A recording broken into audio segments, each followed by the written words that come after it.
We're doing it live. Fuck it. Well, we are live now, We're John. doing it live. We are back. Hey, everybody. Sorry about all that. Did you hear John when he cussed? John say something again just to verify. I want to make sure I got this right. Do you want me to cuss again? You can say whatever you like because, man, this has been my screw up tonight. We're still smoking. Fuck. Well, good thing we're not going to YouTube. Otherwise, that would have been demonetized. Oh. Right? Oh. Yeah. Oh. So let's just. So I can't say the C word. Yeah. Well, we're not going to YouTube anyway right now, so it's all fine. Can you, anyone, just before I continue, can someone verify that that you guys are hearable and that I am hearable? Right. Okay, I hear someone say "fuck it" in chat. I guess they heard that. That presumes they can hear John. All right. Right, exactly. Well, it's a shame that I wasted that amazing that amazing bit on a failed attempt. But luckily, like I said, I'm untouchable. So It's true. He brought it back. Touch him, and I couldn't do it. Right. Yeah. He's too far away. Well, that high horse is at least 100 feet tall. There was about another paragraph or so of that bit. I'm not going to do it now because there's no point. We're just going to jump right back into a quick recap. So, you guys finished book 1 last week. You finally got the aptly named Disastronaut in your possession. Was called the Dreadnought, now the Disastronaut, thanks to some fancy computer rolls on the behalf of Aster there. We ended last week's session with you guys, getting into a hell of a fight with Dr. Elaine Razora, and seeing her, as you blasted off, seeing her get her arm ripped off by She's so dead. Of course, by some alligator-like creature. Absolutely. Rubble falls in on top of her. You guys blast off with the idea of going to the Vast. By the way, you reneged on the Lord Sinjin's offer, right? He had an offer for you to give the ship to him. He's gonna get Aster in a room with King Grick. Did not happen. You guys took off to the Vast, escaped Deminda, and we ended last week's session with you guys going through the Drift, which, by the way, I learned that there was some additional days added on to that. So we're now at 10 days in the Drift. Not a big deal. I had Drift rules kind of wrong. It was a 3d6 roll instead of a 2d6. You didn't have them wrong because you're never wrong. Right, you're God. You just changed them. For your rules now. Right. You're the captain now. Oh, I'm not going to live that one down. But we ended with you guys exiting the Drift and approaching a moon called Lucinda 6, which the limited information that you did get was that it was named. It used to be orbiting a planet. It had since at some point drifted off, or something happened to the planet. There's no information on that at all, and that it was named after the wife, the man who discovered it. So we will come in to tonight's session with, I want to talk about, we didn't really get a chance to really go over what you guys did during your downtime in the Drift. Is there anything in particular that you wanted to do? Because you leveled up, you went to 4th level. Anything cool happen? And we can play this off as the time you spent traveling, rest and relaxation, getting a hold of your situation, and training and or just contemplating, and that is what led to your level up. So anything cool happen at 4th level for anybody?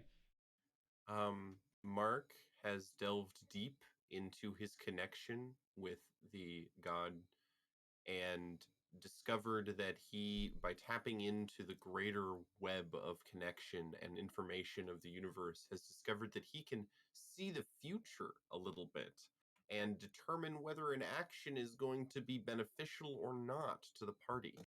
I got augury for free because I'm a mystic, and I'm going to use it to great effect in telling that everything that Asterix does is going to lead to our doom. That's probably fair. Yeah. And that is perfect because you had a brush with the Triune, and Yep. it must have left a hell of an impact on you. It did. I can also summon a force disc of psychic energy and throw it like Captain America. Man, so many people you're gonna kill with that. I'm gonna excited. kill a lot of things. It's great. As long as it Very doesn't do happy. psychic damage, because robots are immune to Nope, it. it That does red and force tile. damage. and Yeah, neither right. are the innocent, apparently. Hey, we don't. That's a sore spot for Mark. Don't bring that up. Is it? You know, Duh. he knows he should feel bad about it. Wonton murder is only bad if you like wontons. That's an interesting. Does Mark have regrets? Is that something that he's processed? I don't. That's a good question. I don't think he regrets killing that guy. Because it was part of the learning process. Because he's very Right. stoic about it, you know. So it was like he died so that I could learn. It was all part of the plan, you know. Can't let it affect me in a way that, you know. Stoics aren't really big on regret. I don't know if you've Right. read the, you know, Emperor's Handbook, but yeah, Marcus Aurelius, he was really big on being like, no, you make a decision and then you live with that decision for the rest of your life. So Interesting. Mark is going to be living with the fact that he killed a random man in a bar because the man did not want to join his cult. If there was any You reason to live, you kill a learn. person. Right, yeah. I don't think Mark is capable of really regretting his Well, you're only going to have so much Kool-Aid. You're going to need less people, right? Or else you're going to have to stock up on so much Kool-Aid. It's going to be too so much. much more Kool-Aid. Yeah, that's the expenditure on that is just astronomical. Way out of my budget. Even though I'm the richest person in the You planet. are the richest Right. person So on the much show. money. So much more. It's perfect though. You know, that's for the good works of Triune, obviously. Yes, Obviously. absolutely. That's why I haven't spent all of it. How about Arnott? Did Arnott get anything cool for 4th level? How did he spend his 10 days in the drift? Well, I think that he spent a lot of time watching Buffy the Space Vampire Slayer because I haven't brought that back into reference in a while. So, gonna go ahead and do that. Insert that into your world for you. We have to at least encounter one space vampire, or I'm gonna be upset now. Like it's I canon. assumed that it's not real, but I guess they Oh. do actually have vampires. So Oh, yeah, the there's idea that it's more like a vampires. Dog the Bounty Hunter situation is Right. pretty hilarious.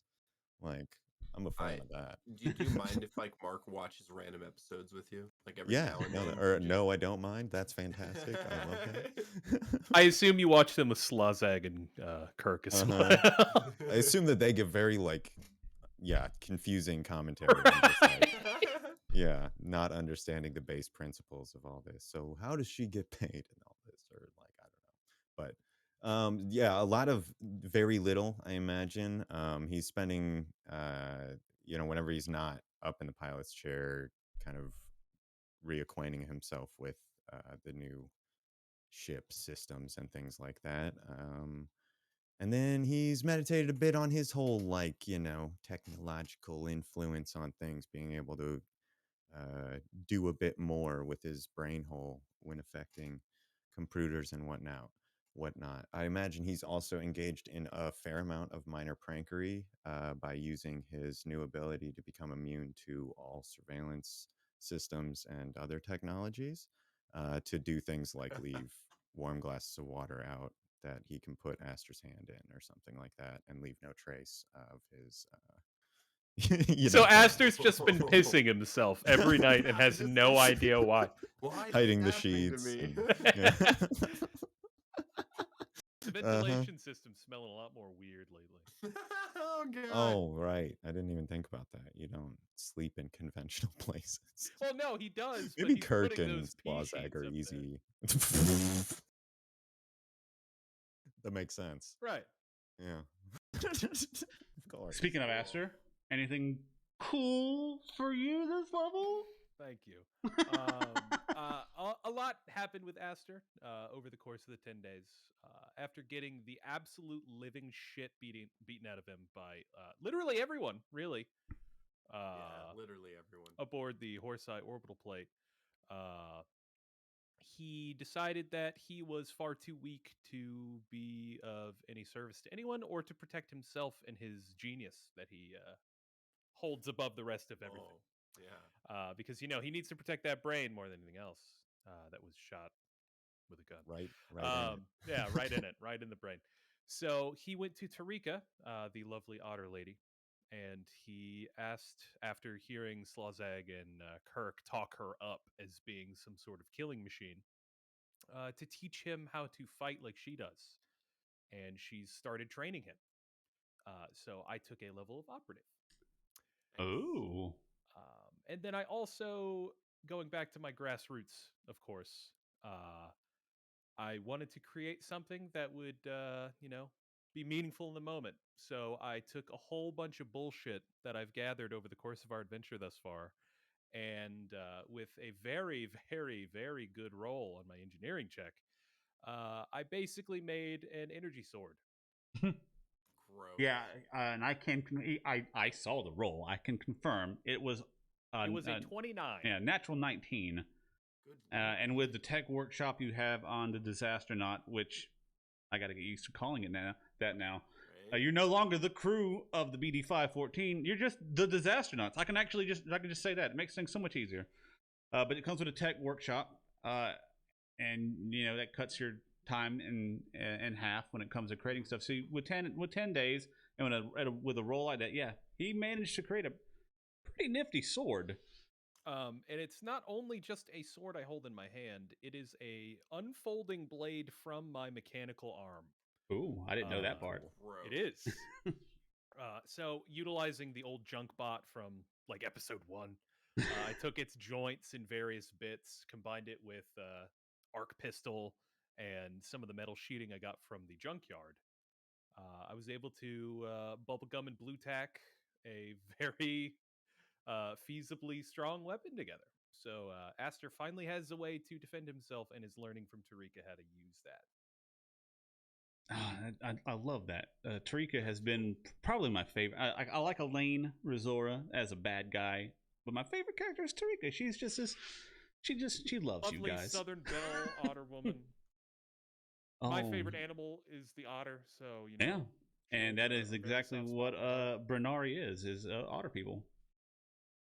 Speaking of, I should mention that when she did get out of her coma or her unconscious state, she mentioned about needing to go to the Vast, where her daughter was at, working for Ebjaniah Jameson, and asked if you might at some point be able to help her with that, and of course you agreed.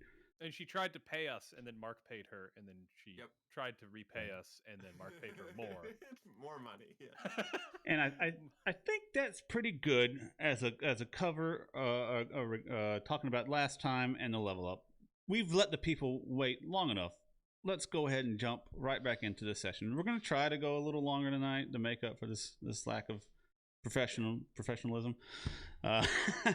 Because we're just oozing that. Yeah. Right. I mean, normally on any other given night, we are the picture of professionalism. Right. Moist with professionalism. Oh, absolutely.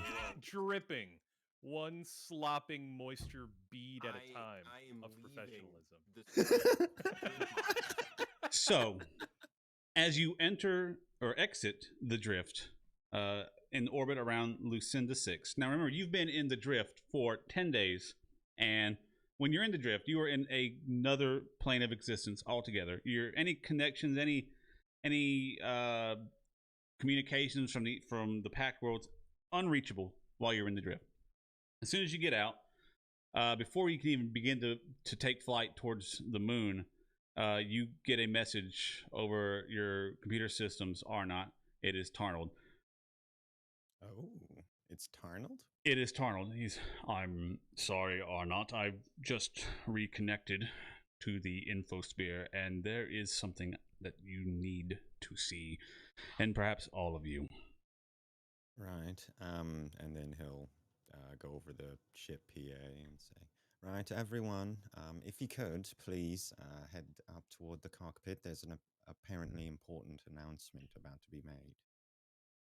All right, y'all head up there. Yep. Once everybody gets situated, and slow walk in, no shirt, sweaty, and bruised. What about Slozag and Kirk? Because they're part of the crew. I suppose they are. Yeah. They might be busy in the engineering room. I don't think Kirk has any valuable job You know that what? he could I perform. I think we that would have them happen in the like engineering. like They- modern day parenting. We have them sitting in a room with an iPad watching Buffy the Space. You know, they're in exactly. or you know, Yeah. they could be in the hack, the your deck. Oh, Well, our holodeck your where holodeck, they're yeah. racing each other. Yes. Oh, that's gonna be it. Oh, Very much. I would make me very happy. but It's not quite as good as the real thing, but it's pretty nice to have. Right, I can still feel the blood on my head. oh yeah, that'll keep them forgot we entertained have for a damn hours. You have a holodeck. Holy holodeck now. crap. You have a lot of stuff. A tech workshop, an arcane workshop, 100-ton storage capacity, all kinds of good stuff. Weapons on your ship now. It is all fleeting and meaningless. But so you all you all gather together. Mr. Mark. And as you do so, a vid display pops up, and it is basically a short 30-second news clip in which all of you are mentioned. There is now a bounty on your heads. Is mine increased? Yes. For the crimes of grand larceny, corporate espionage, and murder, as put forth by the Evgeny Jameson Corporation. Is this technically Grand Theft Auto as well?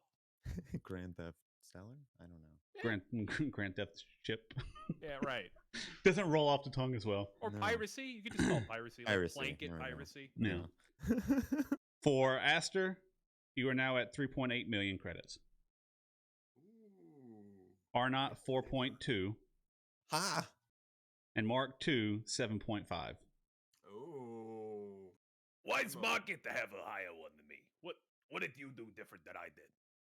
Well, he's I- like one of a kind, right?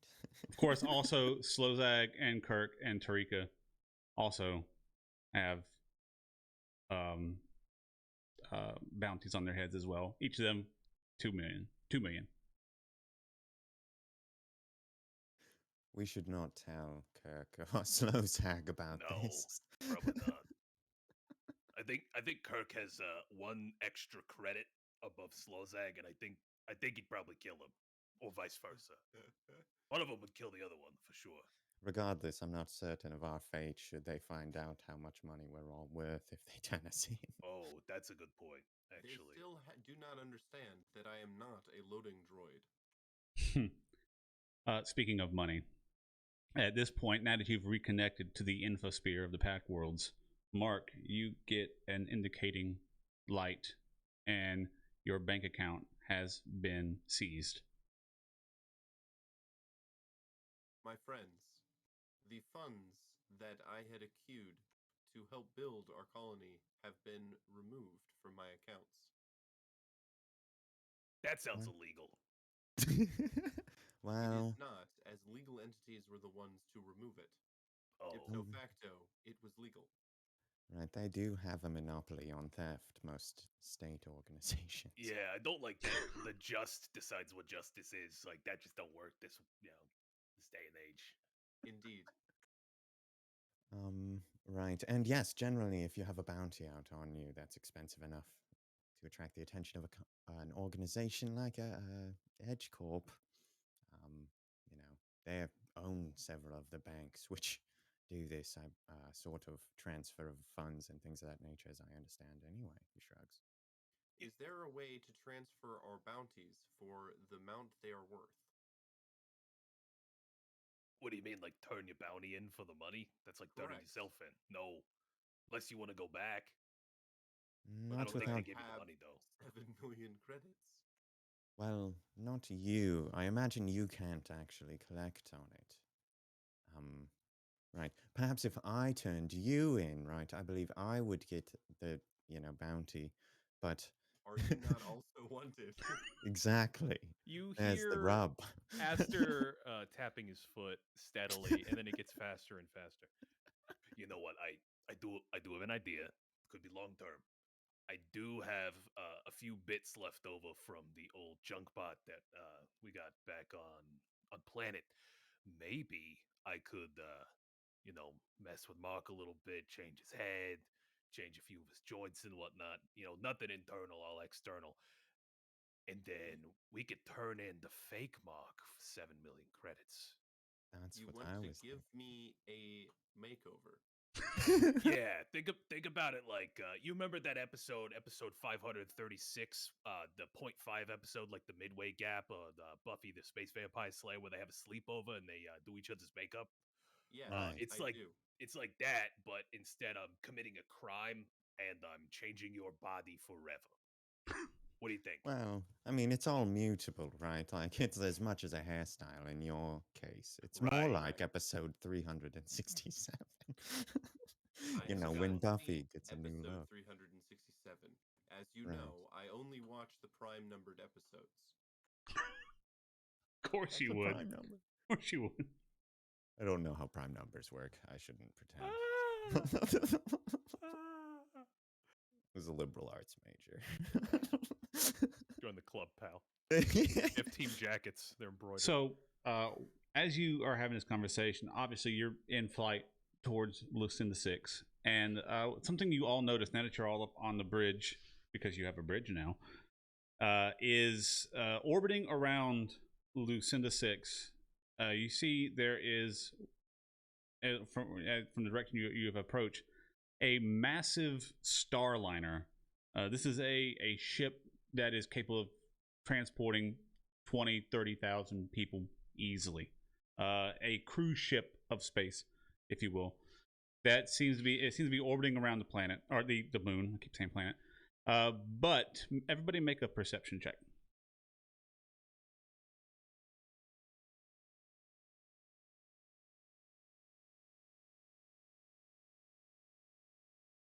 Oof. And I if rolled a 19. 19, 13 from our 22. 22. Simple enough. Not a difficult check. Arnott, you're busy piloting, so you don't really get a full look at this.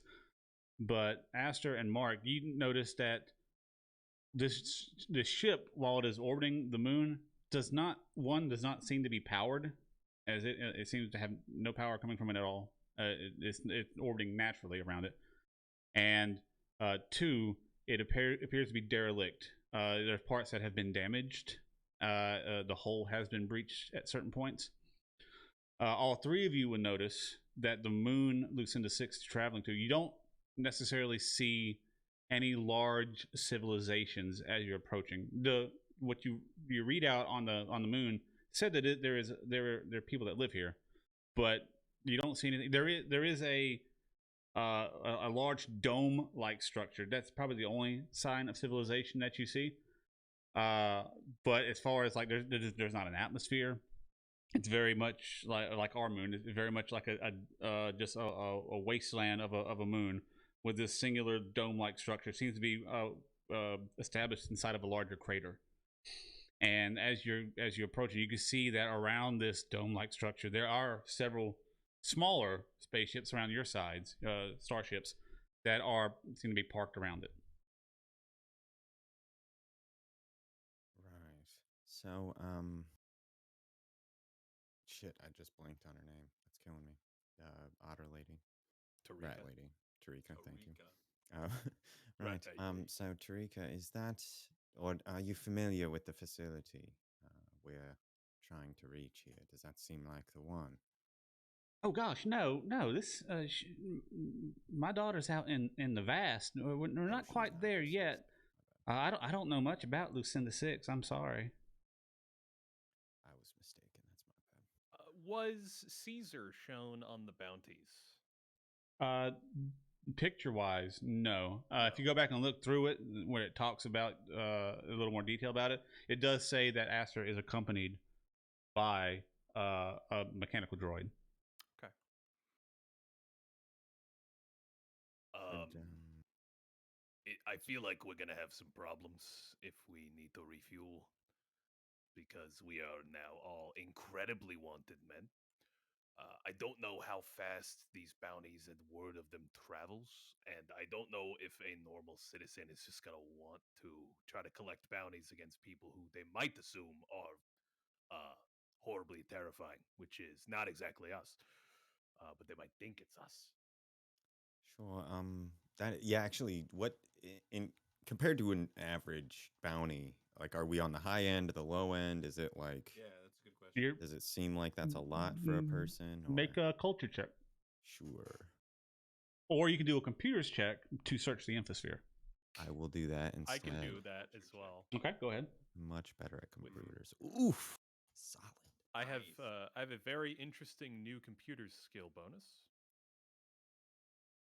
All right, what did everybody get? Oh my god, though. Yeah. I rolled a 12 on my 12? culture check. From Third- my studies of Buffy the Vampire Slayer,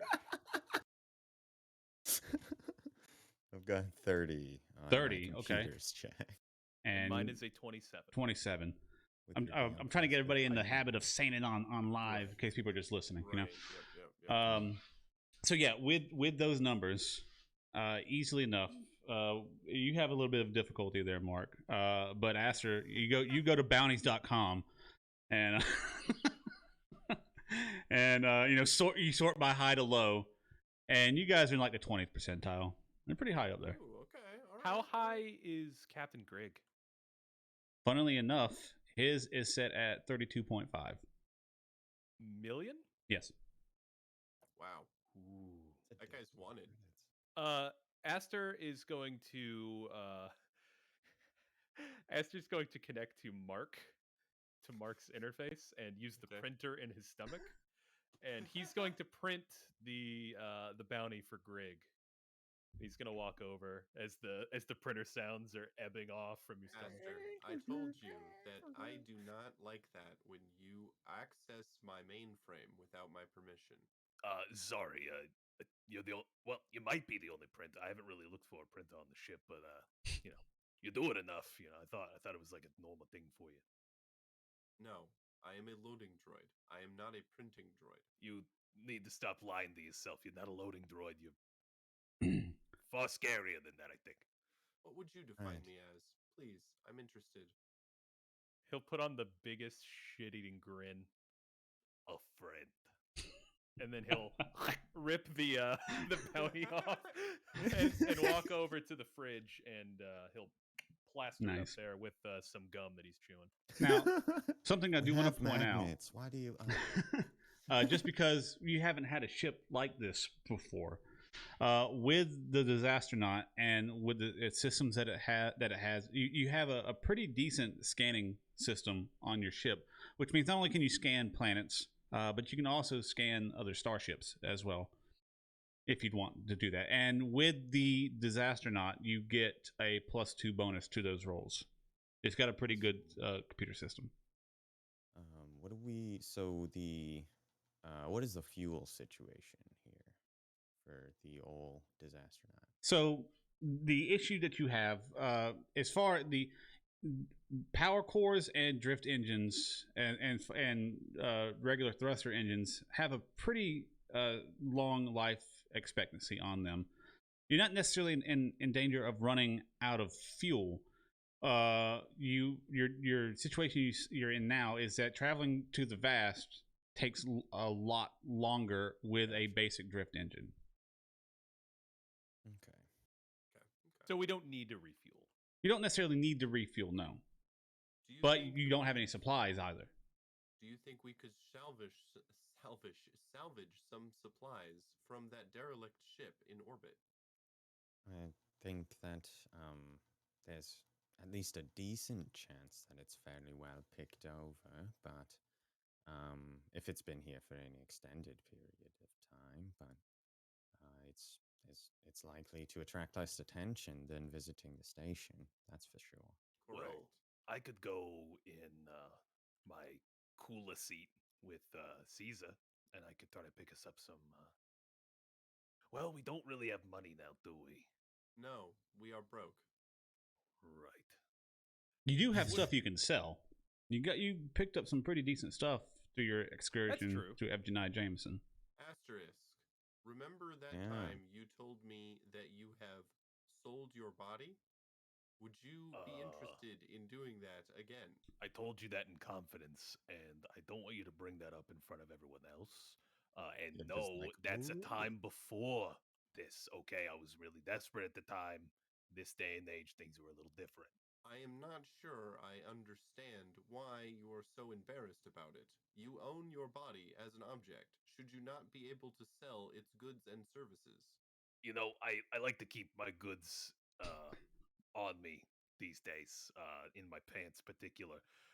So I feel like maybe it might be hard for you to see the mental damage it could cause somebody uh, being that broke. Um, anyway, We he's do like, have several crates of booze we could sell. Or not crates, but I'm sorry, I'm thinking of something else. We did have a backpack full of booze. I'm sorry, I was thinking of it's a different game. I play like 6, so I'm trying to.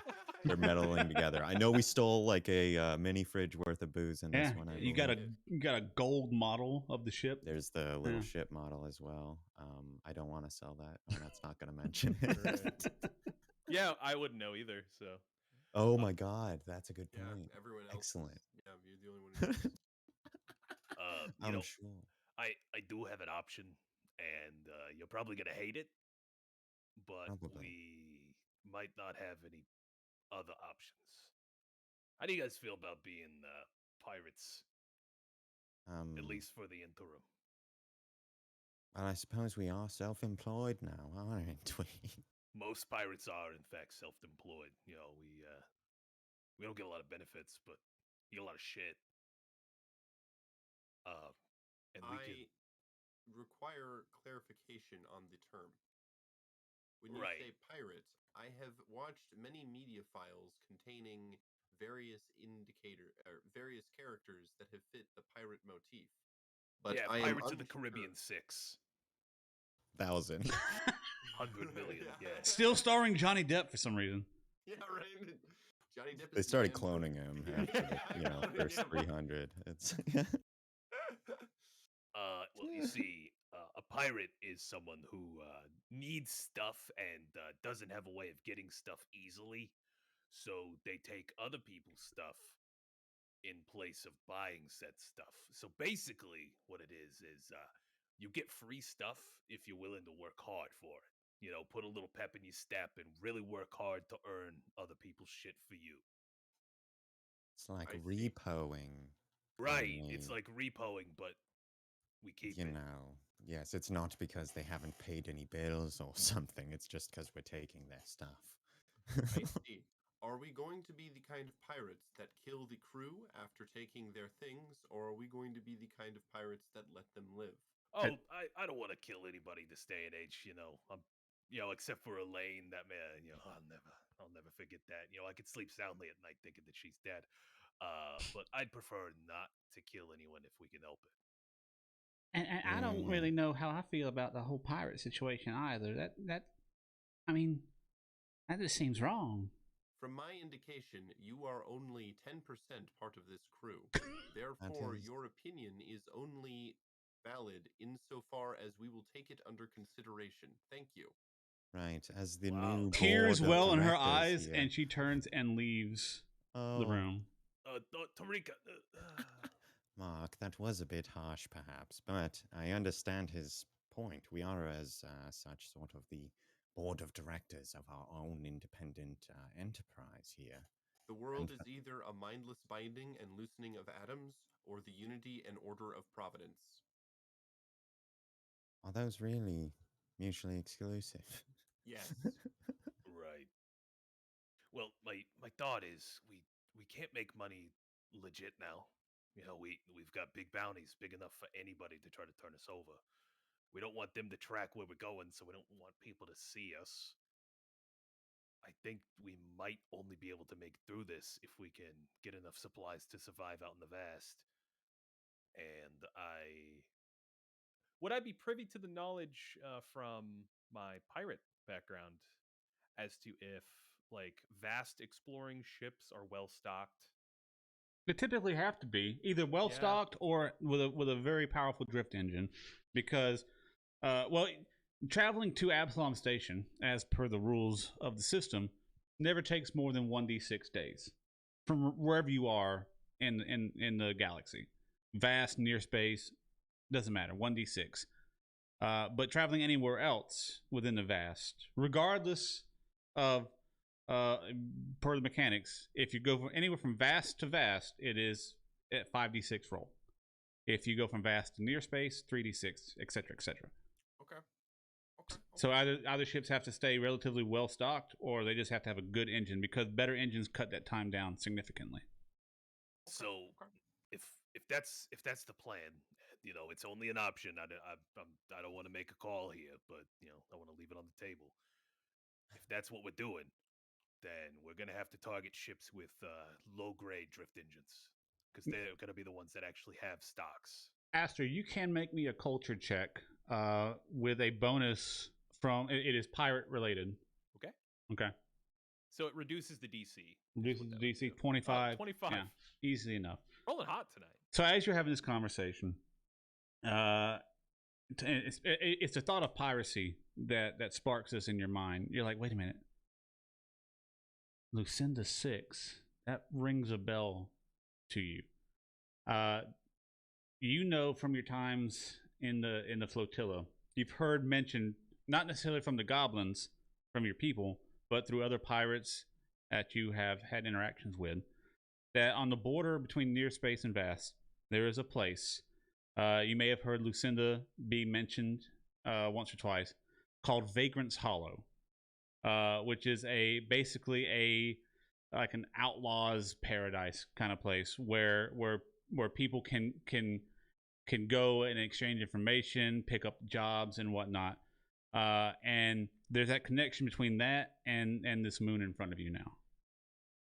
Aster will mid-sentence stop speaking, and he'll rub his chin, and he'll walk to the cockpit, or to the controls. Hey, Donald. Yes. Can you pull up Vagrant's Hollow for me? I can certainly try. Please do. It takes a little bit longer than normal. And the information that you get on the official infosphere, very little. It's mostly news articles and references to a place where lawlessness kind of a lawless sort of moon or place where outlaws gather. Hold on. Can you subroute to the dark infosphere? I can try. You have to make a computer's check on that one. Or he can make a computer's check if you want him to. I just would love to do the computer's check. All right, go ahead. 32. 32, easily enough. You're able to access dark web. Yeah. Just open the Tor browser. Yeah, right. You're able to access the dark matter web, and and yeah, you do find like forums indicating Vagrant's Hollow, Lucinda 6. Both are mentioned, and most of these are forums for people like freelancers who are wanted by. Speedmaster 69 says this place is great. This might work. If so, back on the flotilla, it was kind of like like the promised land, right? It was always shrouded in mystery, and no one's been there, but they've heard of people who've been there. And I think if this is what we think it is, or what I think it is, we might actually be able to make landfall and have a bit of cred. Because in the world of pirates, bounty is kind of a status symbol, and we're not looking too bad. Oh, so this is some sort of like criminal grouping of folks or what have you. With that 32, you would also, you also find threads where you find a basic. People talk about this. There are some inherent rules to Vagrant's Hollow. One, there is no killing in Vagrant's Hollow. If you're going to kill, take it outside. And there is this right, and there is this mutual, like, while you were there, everybody is on the same level. There's no bounty hunting, anything like this, while within Vagrant's Hollow. The one thing that is kind of weird is that I think with Mark's bounty, he might have to play the role of our captain. What do you mean, play the role? Well, you see, in the circles such as Vagrant's Hollow and many other smuggler worlds, the captain's normally the one who he's done the most shit, and ipso facto, his bounty's gonna be pretty high. You have the highest bounty out of all of us. Because I have done the most shit. Yes. Right, you have in fact done the most shit, I guess.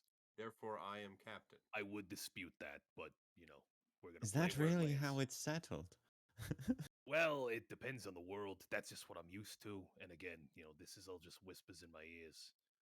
Well, my one good ear. It might have changed. It might be different, but you know, as far as I can think, that's what I've seen on other smuggler worlds. Sure. So we might just Does have he to call need a him large hat? That's about as far as I understand how I the would pirate like captain a large thing hat. works. He looks over and points, nodding, like, yeah, right? Like, Well, are either of you tailors, perhaps? absolutely not. No, but I have watched one tailor on TV. I can make you a metal hat. What? Give me 20 minutes. That's hilarious. You like tack weld it to his Yeah. hand. Like, oh my god. So Aster says, all right, I'm going to let you guys think on that. I'm going to go make him a hat. I'll be back like 20, Best 30 of minutes. luck. Right. Big. Yeah. Just like, holds his hands up. Yes, big, please. Thank you. And Aster will go to the workshop and start doing that. And if he sees Tarika on the way, he'll nod at her. You know, he's not trying to be mean. I think we all find you pretty valuable here, especially me. You've helped me a lot in the last few days. That's sweet, darling. I think. I'm sorry. It's been an emotional couple of days for me, so I know he means well. I understand. And you don't have to be a part of all this. You could stay on the ship, keep the fort held down. But Well, I actually I kind of got a knack for tinkering too. You don't mind sharing the tech workshop, do you? oh, of course not. Be my guest. You She scratch my smiles. back, I scratch yours. Yeah, she nods, and as you head into the workshop, she follows you in. Starts looking around. It's probably a mess. Like there's old gun parts. There's a half picked apart junk bot on the floor with its pieces. Like, well, they're laid out like an IKEA catalog, like where everything should be, but not connected, just like missing bits. Don't mind the mess. It was a long few days. Oh, I've seen worse messes than this. As a matter of fact, I actually kind of like cleaning them up. So, you got a broom around here somewhere? I'll start tidying the place up a bit. I do think that Kirk and Slowzag were fighting each other with our brooms. One of them might have one, or they might be broken. I'm not sure. They're laser sword fighting in the hack. Yeah. You just hear like Kendo. Fuck yeah. But yeah, you are very. Go give me a roll anyway, in case you make a terrible hat. Okay. Engineering. Yeah, the engineering. key. Just in case. It could It be was almost a awful. 1. It was almost So a 1. close. Yeah, It's a 17. you can make a. What type of hat do you make? I'm making a large brim pirate hat. Good. In the center is it's a skull, but with a cog around it. Nice. Well, actually, would I've seen any of like Triune's holy symbols or anything like that? You actually, make a religion check. Are you sure? Yeah, I am. Wait, is that a thing? Is that a thing? Is it a religion? Oh, Mysticism. might be culture. Mysticism. Mysticism. How's a 9? 9. Killing it. Don't know much about Triune, What about unfortunately. somewhat like even a bad representation, like an old play that someone played Triune, Oh like my really God. shitty high school play? Well, I will say this: with your natural plus 15 to your computer's check, accessing information online on the infosphere about Triune, simple enough. Triune's most representation of Triune is three like Venn diagram like circles. Doesn't really specify a color, but that circle typically represents Triune. All right, then I'll do 3 cogs in that. Okay. And then on the big circle, I'll have a skull on it. Sure. Nice. Very cool. It's very angular. He didn't sand it down. It's not refined, but it looks Not drawn with a compass. Right. Everything's freehand. Sure. Yeah, it's going to take you a while to get it all done, but yeah. So in the interim, anything that Arnott and Mark, whatever decision you guys want to do. I think just kind of maybe trying to, if it's possible to scan the derelict ship and try and get a feel for what mechanical assets might still be salvageable, whatever we can learn. Go ahead and give me that computer's check. Sure. Rough. It's okay, but not bad. What'd you get? 20. 20. Yes, yeah. So yes, you get quite a few things with a 20. You learned that the name. This is a luxury starliner. The transponder code comes back. It is listed as the Harlequin's Prayer. And you get no. It is like it is powered down. There's no energy signals coming from it except for like emergency energy. No atmosphere, no pressure, and best you can tell with that amount of information, that it has been in this sort of state of disrepair of dereliction for about 2 weeks now. Okay. So that's a little while, but it's not maybe long enough that everything's gone. Depending on the scavenging efforts that are nearby. So yeah, he'll pass. You do actually pick up another nearby signal with that 20 of another ship. You can't see it, but it's in the vicinity of the Harlequin's Prayer. And it comes back a transponder code, junk ship hullbreaker. That's a concerning title. Intimidating, yes. It seems that perhaps someone else has the same idea. He, blow up the spot on the display that shows the ship and point it out to whoever else is left in the cockpit with him. Should have just marked at this point. Yeah, that's probably right. If you had both a stepmother and a mother, would you treat your stepmother with respect? He just looks at you deadpan,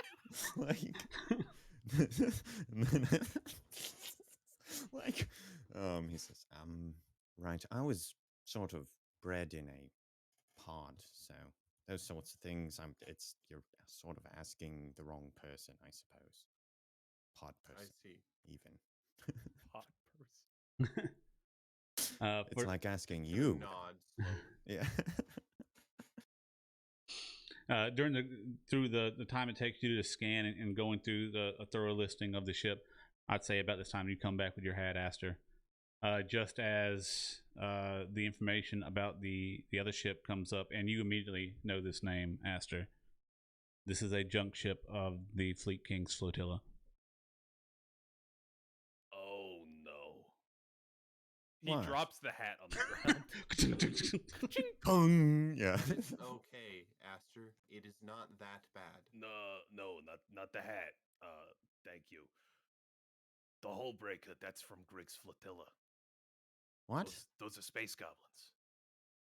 Oh. That's our target. I thought space goblins were a myth. Yes, He that's stares honestly. at you Perhaps- with the most incredulous look you've ever received in your entire existence. Well, no, obviously. I'm gonna forget that he said it. Carry on. Yes, we've seen plenty of examples of how the space fairies work. Come on. Right. No. Space It was their fairies- homeland that I thought was sort of a construct of imaginings, but in fact, it seems we have perhaps found it here. You were talking of this. What is it? Space fairies hollow? He's looking over at Aster. Yes. Stares at you so blankly. think Right. he's dead serious, but I'm laughing. About this time, you see come barreling into view on your port in front of you another starship as it flies by you overhead in the direction of Lucinda 6. And while you're having this conversation, you see it land at the crater. We probably ought to make our way somewhere if we're heading to the settlement there to get supplies. If we drift out here too long, we may make a target of ourselves. Right. I think we should make planetfall. Come here, Mark. And he'll wipe a bit of sweat off his brow and he'll pick the hat up off the ground. All right, I'm gonna weld this to your head. So, Yes. all right, I was expecting some resistance, but I'm happy you understand. There will be resistance. My head is made of metal. Very good. Kneel down.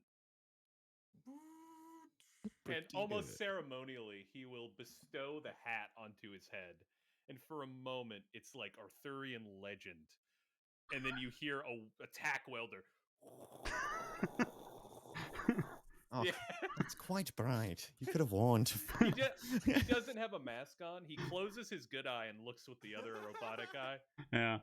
And he will weld the pirate hat, which is pretty big. Not see. absurdly big, but pretty You can big. still make your way through doors, okay? Right. but- Mark stands and goes, I like this. Give me one moment.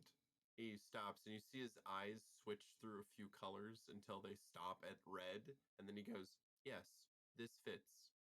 Very actually Oh, intimidating. Wow. you guys are building a Yes. bad guy. Perfect. What is a cult but a group Persona. of pirates, you know? Right. Tomato, potato. It's Yeah, all the same. potato. Same shit. Killer robot captain. Captain Potato. Yeah. Yep, I am a robot pirate captain now. I've peaked. You have peaked. Yeah. There's nothing better. All right. Are you all set to make planetfall? I've laid in a course. As far as the rest of it's concerned, I suppose it heads to the rest.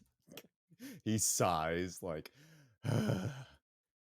right. I mean, no one's here, Mark. You're like sort of only captain in for show, right? He's looking around. We have to practice. He sighs. Right, course laid in, Captain. Awaiting your order. Take us in, number one. Ha! He Wait, looks at Actor and number points. No, you are number 4. Tears well in his one good eye, and he walks off. Great. All right. Arnott's just happy, engaging the Smiling. vehicle. Yeah. Well, normally when you go to land on a planet, in the past I had to ask for piloting checks, but with the thrusters that you have on the Disastronaut and the speed that you pull, you do not have to make piloting checks unless it is extremely difficult situations as for landing. And in this particular case, you are easily able to land outside of that dome on Lucinda 6. Wow. This is a significant, as much as I love the BD 514, it's insane how much easier this is to handle. Right. Yeah, this thing's kind of changed our lives, hasn't it? You're welcome. Thank you, Captain. Nods. Anyway, I'm gonna go get the other two idiots. Hopefully they haven't broken our brooms. And I'm gonna have them stand watch on the ship while we go. All right? Yep, and we can round all that up along with some other things. So you do this moon has no atmosphere, so you would have to go out in your vac suits. Right. But yeah, you were able to easily. Not you, yes, of course. But you are, Slowzag and Kurt. Unless you want to role play this out, they will more than happy. We'll keep an eye on that ship, and then when it comes in, I we'll think bust we them can up. do that. I think I can spray more blood. I don't think I can now. What? As he's watching Buffy the Space Vampire Slayer. Popcorn kernels falling out of his mouth. Yeah, exactly. Hey, can you I mean, not yeah, eat all absolutely. the food we have on ship? Well, You have no food on the ship right now. Well, someone brought popcorn. I don't know who Brought it was. this from home. He's pointing down at the popcorn. I've been waiting for a special occasion. Yeah, exactly. Oh, is that the limited edition yarrow corn? Yes. It's seasoned with yarrow cola. You know, the more I think about it, in the bowl. anyone who joins Yeah, later exactly. into our episodes and had not seen the side story, we're like, what are they? What are they doing? They got two characters.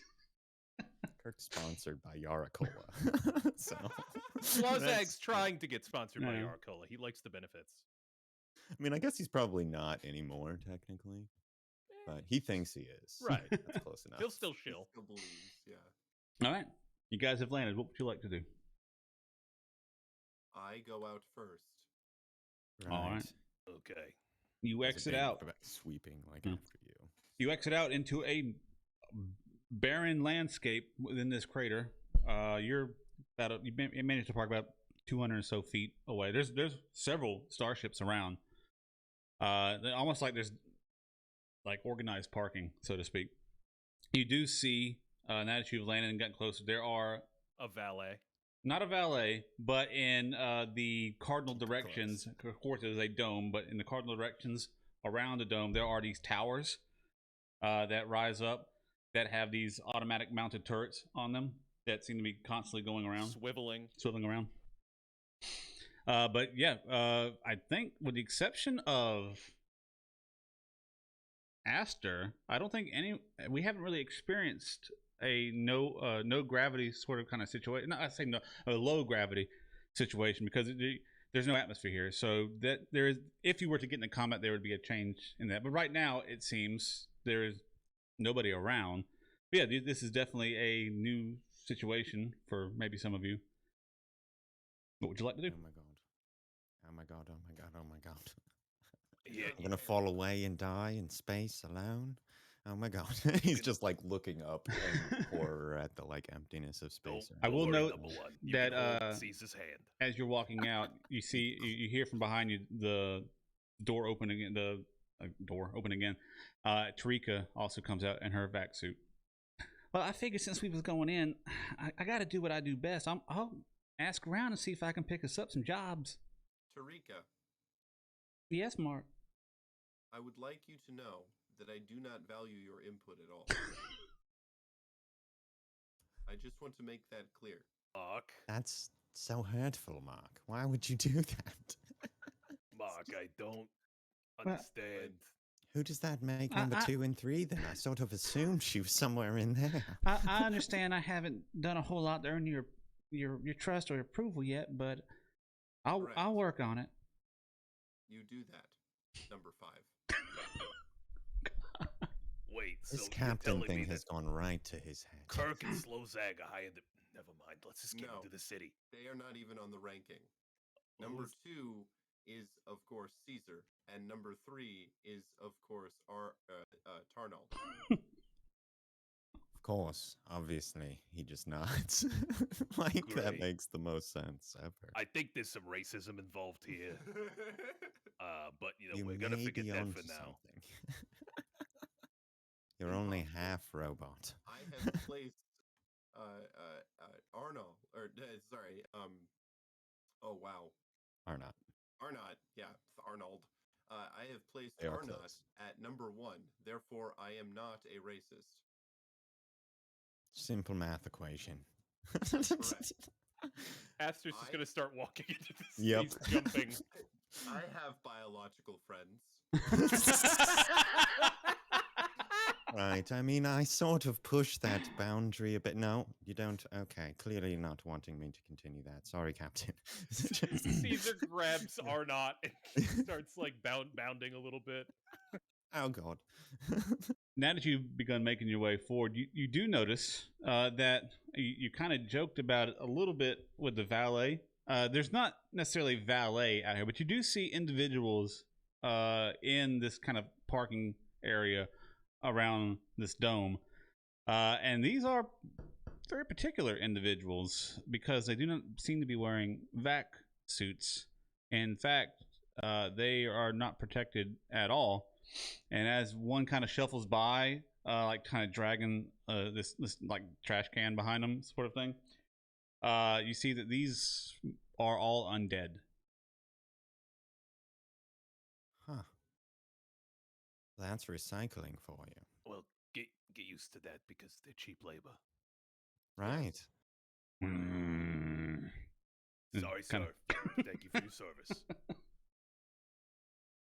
Just nodding to them politely as you walk by them. Make a perception check, everybody. Oof. 26. Yeah, Yeah. Mark was just beaming with Captain Hood. Yeah, you're a little in your Yep. head right now. Oh, yeah. Aster and Arnott, you notice as this guy kind of walked by with this little trash can, there's not a particular uniform to these individuals. They all seem to be wearing something different. And as you happen to see one that walks closer to you, it appears it's like you see an emblem and the name, like a name above it. It appears to be a name of another, possibly a starship or something like that. And you can see that there are bullet holes in his chest. It appears that those who do not abide by the rules of Vagrant's Hollow eventually end up working As for custodians. Vagrant's Hollow. Classic. Oh, Yeah, they're like man. servitors from 40K. Oof.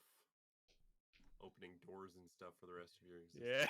Yeah. Ooh. Worse than a valet. Much worse than a valet, yes. Like extreme community service.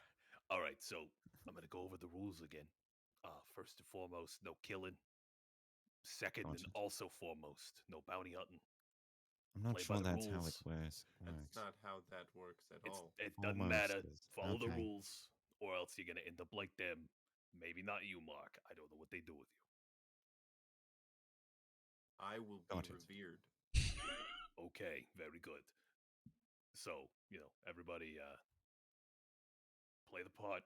Captain, first mate, me. Right. You are Fifth the mate. quartermaster. I'll accept it. All right. All right. And if never mind, it'll go well. It'll go well. I promise. Right, wonderful. So you push forward, making your way towards the entrance of this dome. You can see there is a door up ahead, like a little protrusion, with what looks like a bay door that kind of goes up and down. Standing outside of it, you see two very large, very muscular, very well armored and well tactically geared Vesk, which are these lizard-like people. And the as you walk up, both of them have their eyes on you as you approach the door. They don't say anything. The moment you get close enough to it, the bay door opens up and you can see within. It's a very small chamber that ends about 15 or so feet ahead to another bay door, completely empty except for what looks to be a cutaway right beside, like a little window-like area right before the bay door, where a small individual is sitting, kicked back with his feet up on the desk and snoring loudly. Just Arnott light clear his throat conspicuously.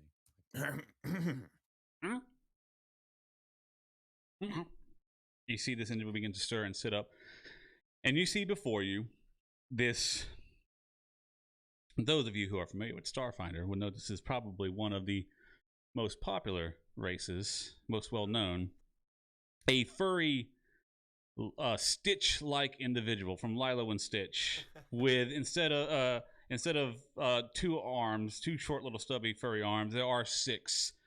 This is a Skittermander. Oh, that's Almost made a Skittermander. Huh? Right. God, somebody there? Oh, Hello. Captain, I am yes, the hello. captain of the Disasternaut. Right. This is my crew. I don't care. Step inside. We'll do the pressurization process. And, of course, you have to hand over anything that would be dangerous while you're inside. It includes weapons. That includes frags, any poisons, extracts. You know the drill. Keep my walking staff, correct? It is the only thing that allows me to be ambulatory in this environment. I took an arrow to the knee. You have to make a check on that one, brother. Mm-hmm. What is that? The deception? Is that what it's called? Bluff. I gotta learn these things. Ooh, all right, 19. Hey. I don't know why a robot needs a stick, but I don't care. Thank you. I might have a problem. My weapon is attached to my arm. You could have just not mentioned that. Yeah, but you know, I don't fool. want to get caught with it, and then it'd be a whole thing. Is there any like grandfather clause? I can't really take this off. Let me get Form 43B. Oh. You see him ruffle into a little desk. Pulls out some paperwork. Here, fill this out. Hands it to a little hole in the window. He hands it to Arnott.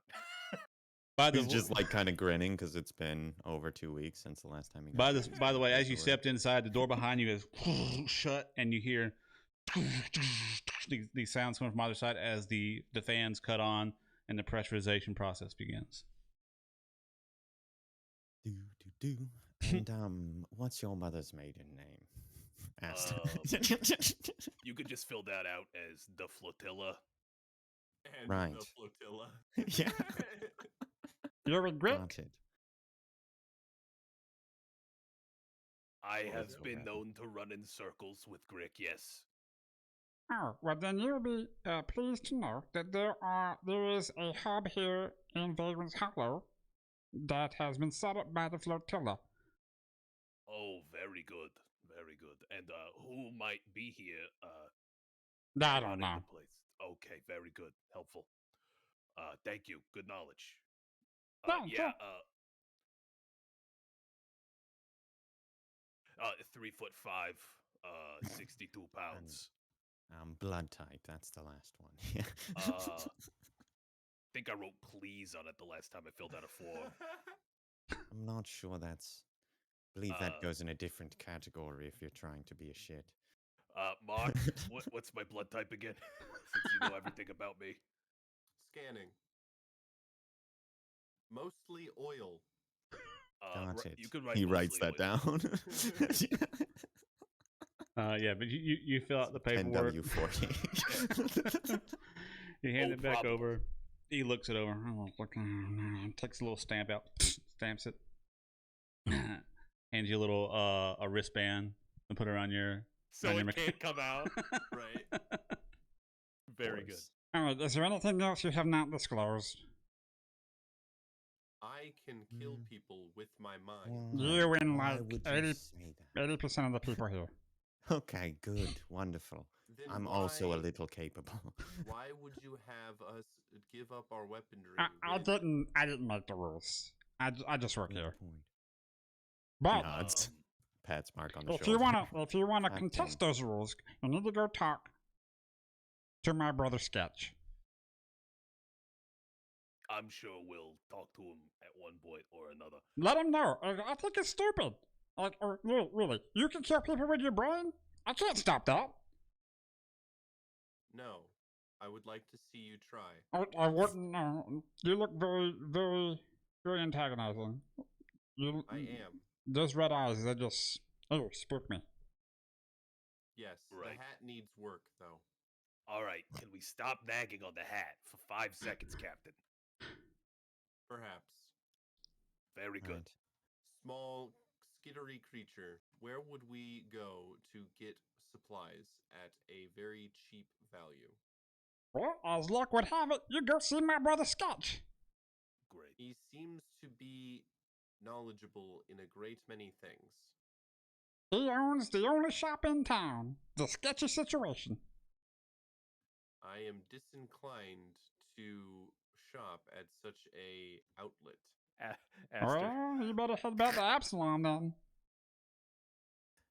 That I- is not possible.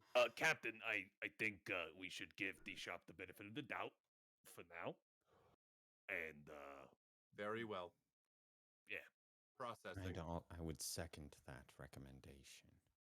I have given the shop the benefit of the doubt. very good. Let All us right. proceed. Can we take our pressure suits off now, or The pressurization process has ended around this time, so yeah. Wonderful. takes it off, affixes the other band-aid back onto it? He has 2 band-aids that he's been reusing for a little while. Gross. Yeah. There is a little dried blood on one of them. And as you begin that taking off process, the door in front of you starts to open. And instead of what you would expect to see, there is a set of stairs that descend down into darkness. Oh, Oh. Very good. hooray. And down we descend, I imagine. Yeah. All right. Leaving behind the welcoming committee of Vagrant's Hollow.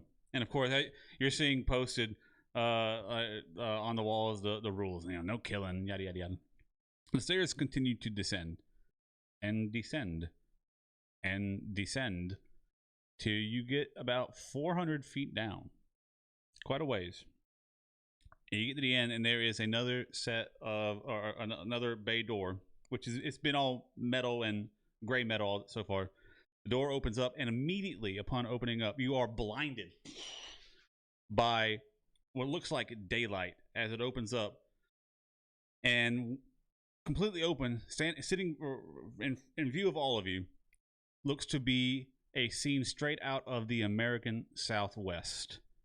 There is blue, empty sky, and just desert and bushland, and off in the distance you can see what looks to be a frontier town that.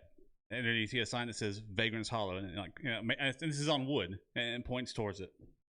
Is there like tumbleweeds? A tumbleweed. And, like, old nooses hanging from trees and shit? Oh yeah, I hope so.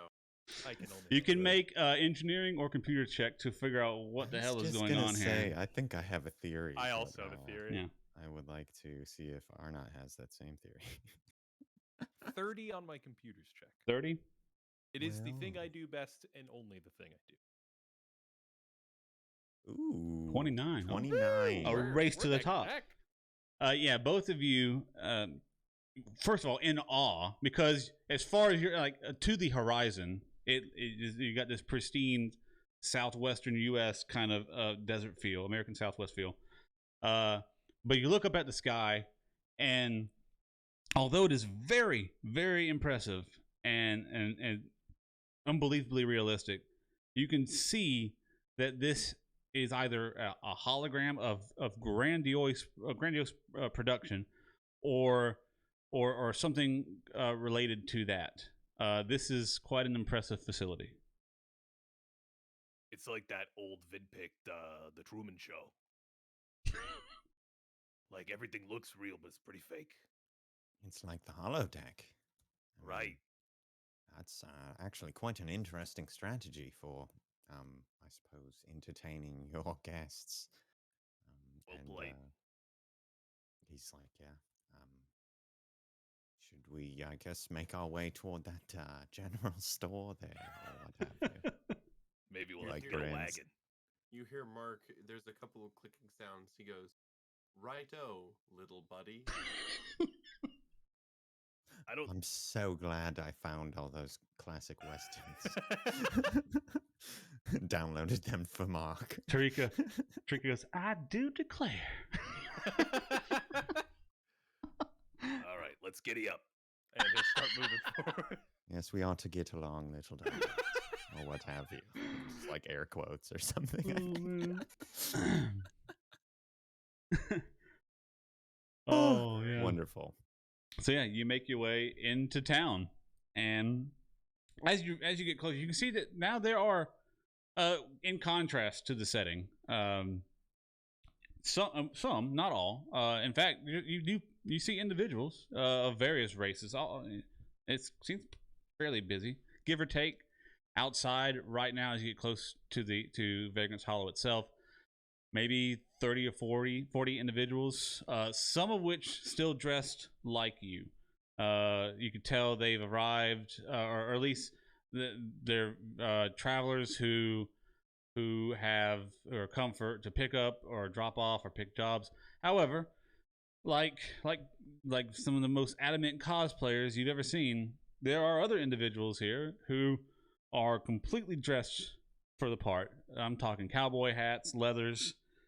You also the clink, clank, clank of spurs everywhere. clink, clink, clink of spurs. Yeah, wearing chaps and shit. Yeah. Yes. Yeah, as you head into the main street of Vagrant's Hollow, you do see the general store, Sketchy situation. You see a sheriff's office. There is a very traditional saloon type situation, but are there two doors? Of like course. One for big races, but one for small races, and they're both push-ins. Like, so you get the satisfaction. Yeah. No, there's only one door, but it has a secondary cut in it. Like a doggy door? Like a doggy door. Yeah, Oh my God, fuck I love yeah. One thing that Enjoy does stick out to you that is completely against aesthetics at all, now that you've gotten into town proper, on the other edge of town, off into the distance, a little ways out and on a rolling hill, there is what is just completely out of genre here. There is what looks to be like a 5-6-story building that it looks to be made out of this just gothic obsidian black that's got like these spires on it, and it just you don't see anybody near it currently, but yeah, it's just sort of out of place off in the distance. Okay. We're going to have to get you a new hat, Captain. Negative. Oh, fair enough. Yeah, of that course, Pact at Worlds your good for at least 6 years. Indeed. All right, well, do we want to head into the general store first? I think we can also buy some extra goodies if they have anything on stock. Sure, We should. yes. All I right. think that's an excellent plan. You head over to the general store. You see the old timey wood carved sign up front to Sketchy situation. You enter inside and you see again against aesthetic. The front displays looks to be the stuff you would see in an old timey western town, but mingled in with all of that, you see shelves that are while they're made out of wood and have like the velvet lining and everything. You see arc pistols and machine parts and all. There are mannequins up that have modern day to you guys tech suits and nano suits and all kinds of things. There is a wooden counter at the back where, as you enter in, another small skittermander individual, like a dark blue fur, jumps up onto the counter itself, cowboy hat on, belt around his waist, 2 pistols, like 6-shooters. Well, howdy. Welcome to a Sketchy situation. I'm Sketch. You're new around these parts. What can I get for you? Howdy, Sketch. I am Mark II, captain of the Disastronaut. This is my crew. We need supplies. They have to eat food. That's right. Very true. Yes, I do. Well, how much food you looking to get? How much food do you think that you can survive off of in the drift? Or, well, in the vast. We're looking In to the vast. Oh, you boys explore. going to the vast? Well, Yes. you're gonna need quite a bit unless you got a mighty fine engine on that ship you got. It is not mighty fine. It's just mighty. It's pretty standard, as I am aware. of Maybe it's such just things. fine. Well, I can round up a good bit of food. It might take a couple days. I have to go out to the ranch and talk to my brother. We Uh, do not have a couple of days. well, seems like you're in yourself a pickle there. I can get you enough for a week, maybe. Not certain that that's going to get us where we need to go. How long would it take for a bit more of a protracted supply load to be accumulated on your end? Well, Something like my much brother that- lives way out there in the middle of nowhere, and he don't have a whole lot of help. Now, if you guys be willing to help him out, round up the beasts and bring them back to him, he might, one, cut you a deal, and it would speed up the process. Have to let him know you're coming. Captain. Yes, we should do this. Well, we do have another option. Do you find folks here have access to better drift engines? Make a diplomacy check. We don't have the money to buy a new drift. Yeah, I'm not sure. But we're we can funded. get jobs to do it here. Maybe. Okay. How much? That's maybe. 19? 19. Actually, you reminded me, as soon as you walked in, I thought you was one of them other boys come up in here. You happen to pass that ship on your way in, right? I think it's called the Harlequin's Prayer. Something like Yes. that. Yeah. It showed up 2 weeks back, and it showed up in the state that it's in, and some of the people here have went and checked it out. All the people inside were dead. Luckily, one of our visitors was interested in and I don't like to get into it, but some nefarious parts that require a lot of dead bodies, and they sent somebody out to explore that ship. I talked to them the other day, and that Harlequin's Prayer, it's got a pretty nice drift engine in it. Of course, the odds of the other ship, the Hull Breaker, I think, the Goblins, I forget the name. I know they're out there scrounging and taking parts off of it, but I don't know. They're your people. If you talk to them, they might let you have the engine. They are not my people, A. B. Thank you. Well, Captain, First Mate, that's another option we have on the table. That's, I suppose, if it may not be entirely picked clean yet. Perhaps it would be advantageous for us to simply grab what's readily available here and go see what we can manage in a bit of a salvage operation. I have taken part in a lot of salvage jobs in my time, so I think I could do it. I agree with Arnott. I believe that we should purchase the week's worth of supplies and then go attempt to salvage the ship's engine. And how much would we be talking for that sort of amount of food, good Sir Sketch? Well, if you help my brother out and you manage to round up a good number of them critters, I could probably get you a month or two. No, sorry. How much would it be to buy what you Oh, have well, readily available? Sort of week you'd have to go straight to the source for that one. I mean, that would be my brother's purview there. Absolutely right. Well, Captain, what do you think the next step here is then? I To get that believe crude or salvage? it would be to go salvage the engine. If we find more things on the ship, we can bring it back here and sell it for more food. He nods. All right. Well, I imagine we'll be back soon then. And may I say, this is a lovely environment you have here. I'm quite impressed with it. It's great holography work. You are using a lot of energy to project a false image, which is nothing more than tissue paper spread over thin veneer. Well, I don't get a whole lot of what you just said there, but I think you're probably right. You look like someone who has a good eye for people who put on false images. You look like you put one on yourself. I do not Are know not what like you Snickers. mean. Aster also Snickers.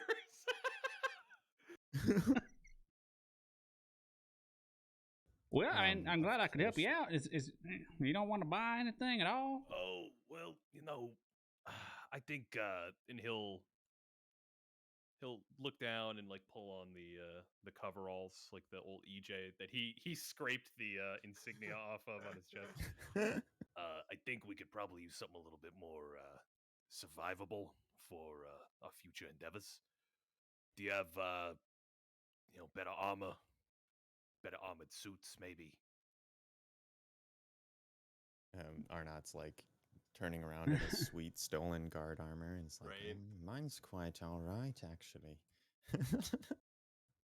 Probably scribbled out logos as well. I'm sure I got something in back. I have to go look around. What's your price range? I have stuff I could trade to you. A haggler. I like that. Yeah, I'm a haggler. I don't get to haggle very much often anymore. All right, I'll give you all of the shit that I don't need if you can get me something that'll protect my life. Well, I tell you what. Why don't we do that on our break? That seems quite efficient. Here. I need a recharge. Do we want to take a bit of a shorter break today?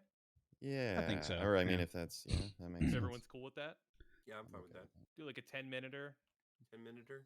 Yeah, That'll work Less for us. if everything gets done. right. I have to urinate so Yeah. bad.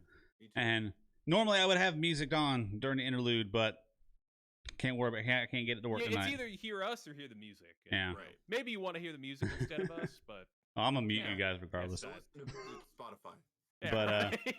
But we will be back shortly, so stick around. Goodbye. Oi.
Hello.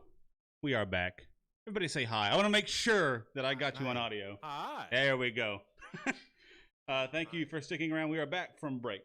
So we did a little bit of shopping because, let's be real, some of that mechanical minutia, not fun for a stream. So the guys did some shopping off camera while we were on our break. Anyone want to talk about the cool stuff they might have picked up? Mark got nothing because he knows everything is temporary. Triune is eternal. What about you, Arnott? Did you get anything? Yes. Oh. He got some setting appropriate attire. That's he has a right. nice leather vest, which he has pulled over his graphite carbon skin armor. See, I'd forgotten that you bought something because I was going to make fun of John for wasting our time buying things. But I forgot you got something, so and his that's stuff's cool. way more useful than mine. I think he's got some like sheepskin chaps on now too. He's playing the part best he can. I just bought temp weave armor that makes me less likely to die in the future. Gave you a little more AC, I take it. Nice. Nice. It's pretty cool looking too. You know, it's supposed to be temperature regulating wires and reinforced clothing. So, you know, it's kind of it's like streetwear, but strong streetwear. Strong wear. Don't try too hard. Don't try too hard. I'm having embolism. No, you're good. You know, that shot to the brain, really. It has fucked me up. Yep. Still recovering. But John, though, not Aster. Aster's fine. Yeah, right. So, yeah, shopping aside, as you get ready to leave out of a sketchy situation, old Sketch Johnson, by the way, he forgot to introduce himself.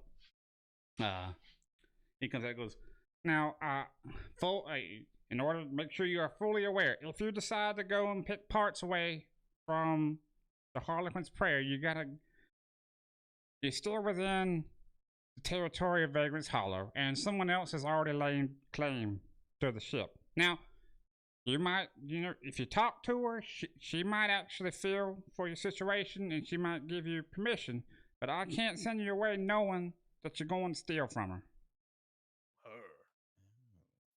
Right, of course. I didn't presume that someone might already have staked a claim on it. And who is that? Perhaps we can, yes, discuss that further with them.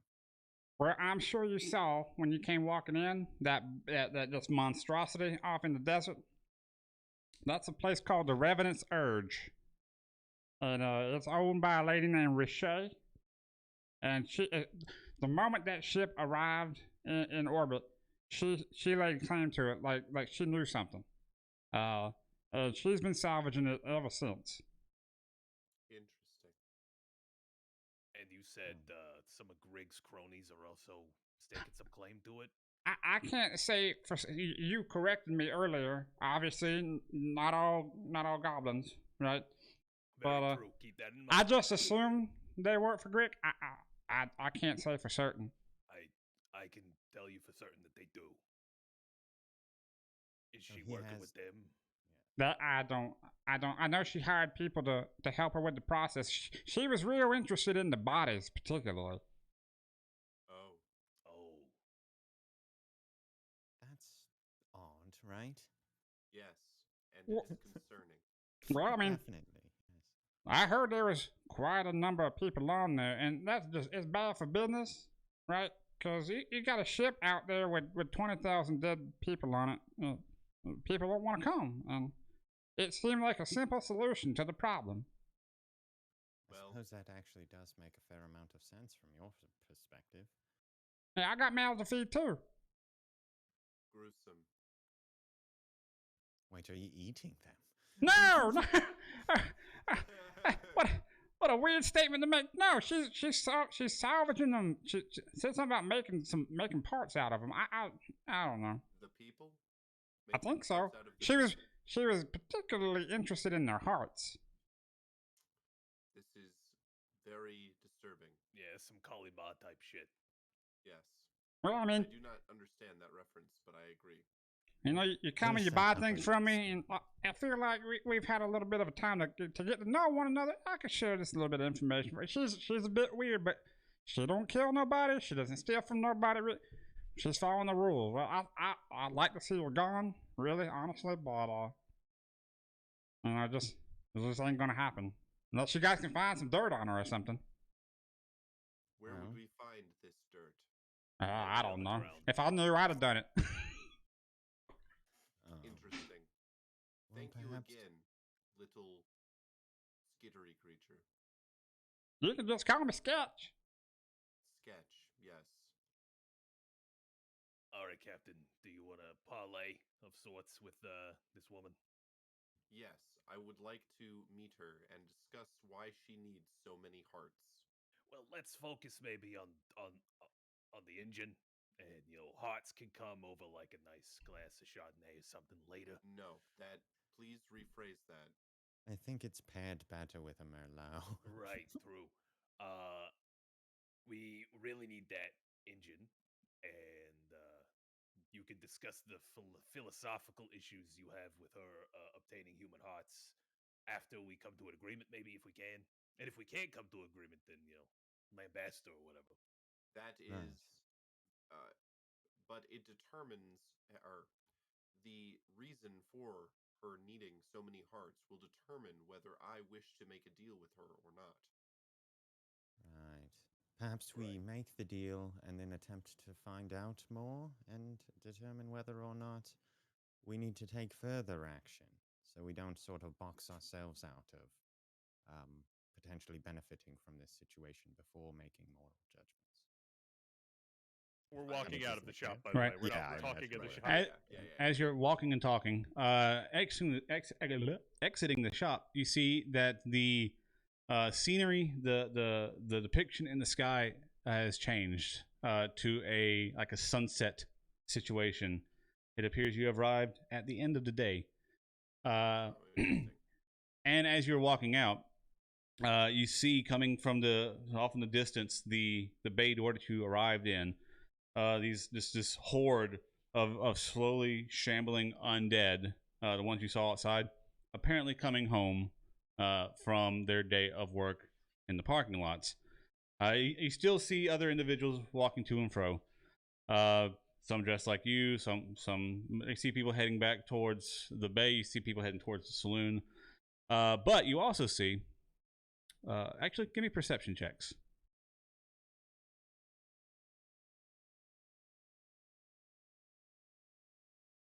$17.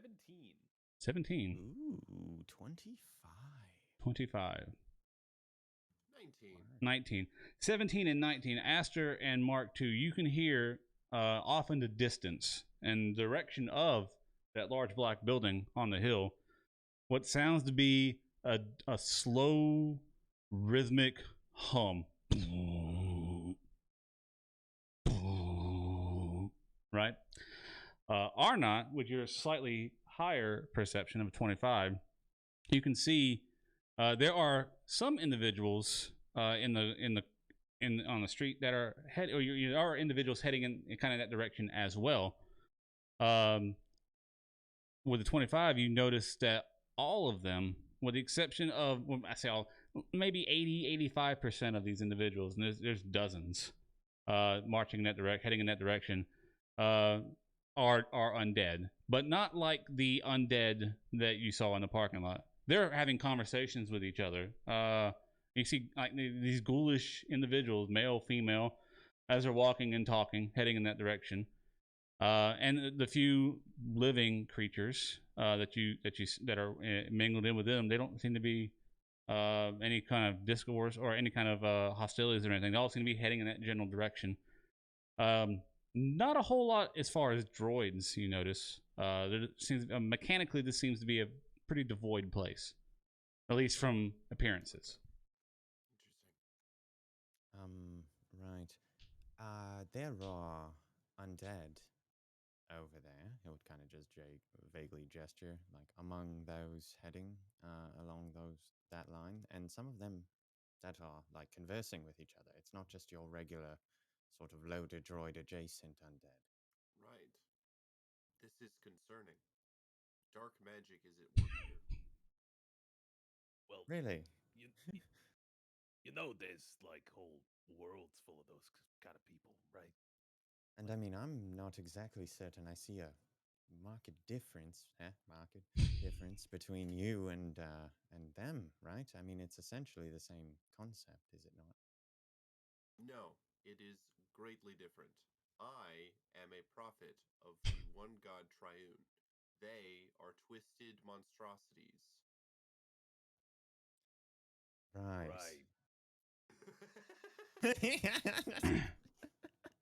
As you're having this conversation, she has been with you the entire time, and also bought some things while at the general store.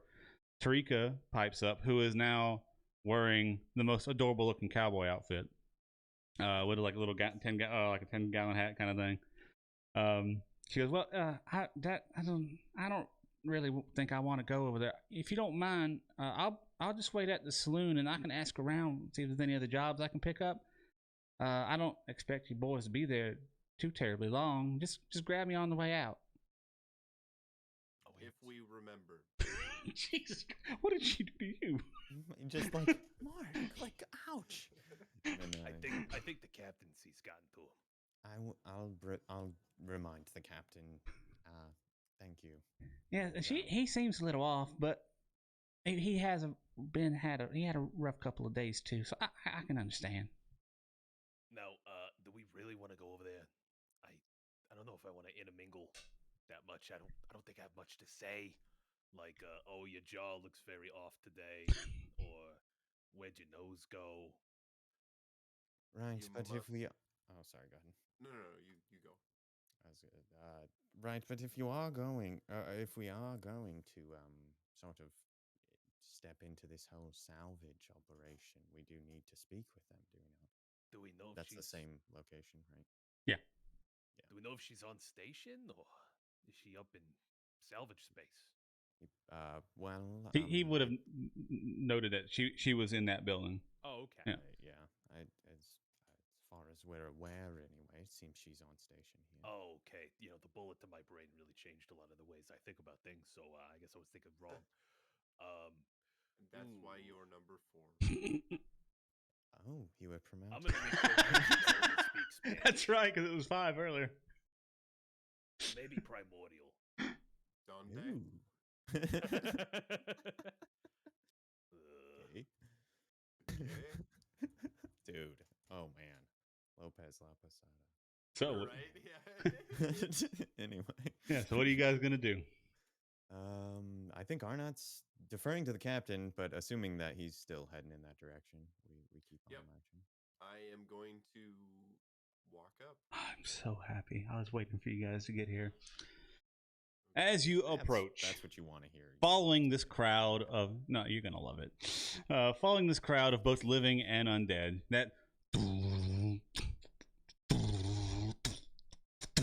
going on in the background, it starts to become slightly more apparent to what this building is.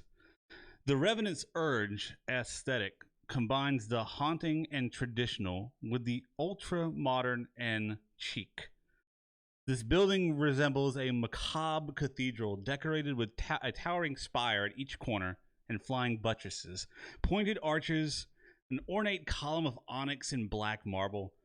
The entrance is an oversized door of coppery metal framed by pillars of bone and adamantine and the rib bones of a giant undead beast. Above the door, a circular rose window made of holographic crystal projects the silhouette of make mysticism checks for me real quick. Can I just not? You can just not if you want to. Okay, very I think good. Mark would get this right away. Yeah, I got Yeah. 25. Mark, this individual is a depiction of the goddess Urgathoa. It is a depiction of a woman with a skeletal lower half dancing with a scythe. How would Mark feel about this? You tell me, you're Mark. She is a worshipped god by the undead. Okay, and she's like a god of death? Right, I assume? Yes, death, undeath. The acrid odor of burning plastic and chemical solvents linger in the air, and the pulse of a muffled bass throbs from behind the door. I just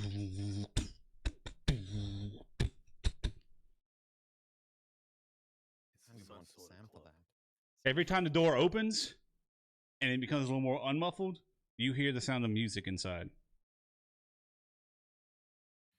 This club is going to be filled with the undead.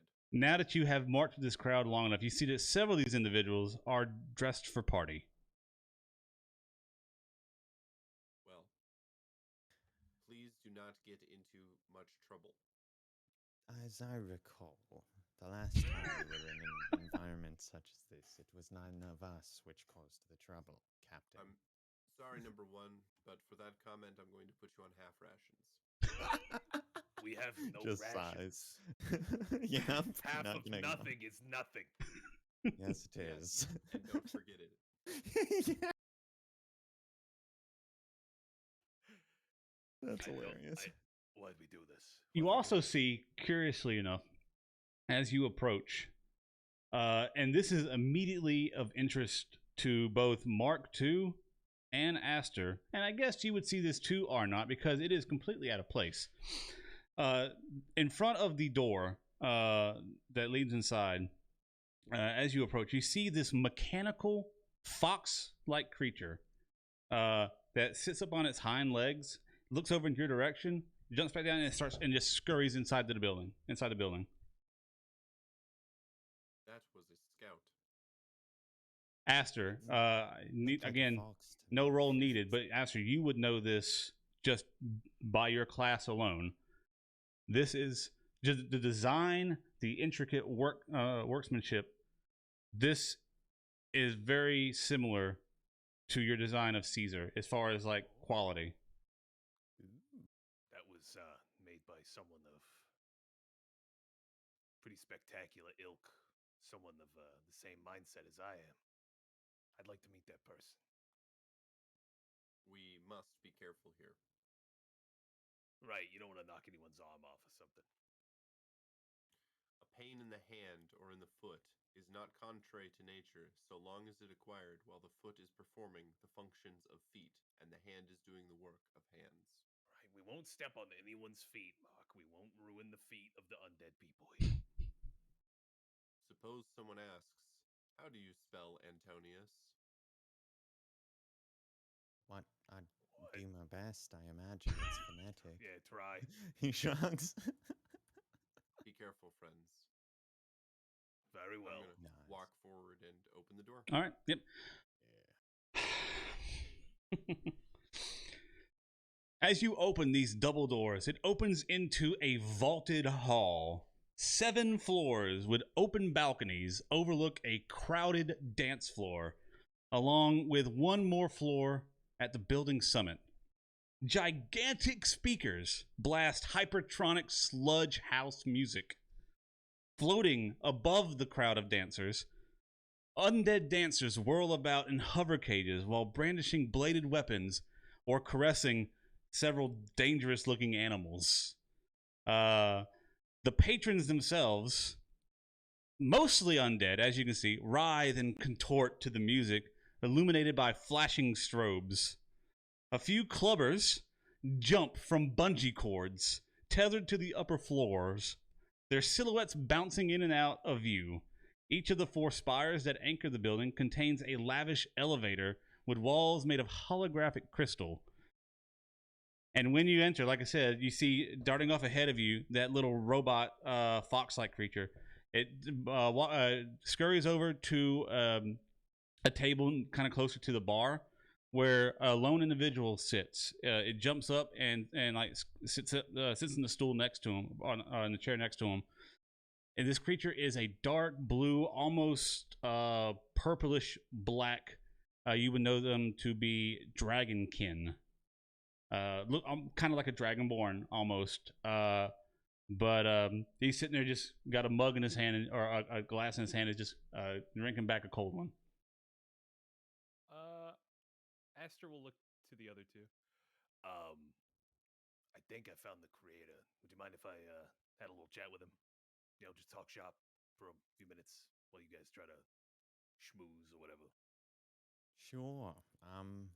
This is a fantastic club. I have to say, he's just like looking around. And, like, Aster like tugs on his pant and he points up and there's a free bungee cord up top. It seems that death does not free us from the feigning of our senses, the tyranny of our passions, or the vulgarities of thought and the bondage of desire. And Mark Oh. See, they're just like us. Right, very And he similar. probably, scrambles off to go find the line for that empty bungee cord. I'm a coming away. Send a text. Probably it's quite loud. What? Just waving. Oh man. I would like to try to find this chick, the one that we're looking for. Ooh, I love the idea of Mark having a one-on-one with her. Okay. Not gonna be a problem. Yeah. I love that. We'll get if you're gonna look if you're splitting off. We'll get to you in a minute, Mark. Let's start with you, Aster. As you approach, again, you see this dark scaled dragonkin person. As he turns and looks at you and gives you a nod, points to a chair next to him. As I saw, Digit was just telling me that he saw you approaching. Yeah, I noticed you fine work. I have something similar, and Caesar will part the crowd behind him and walk up.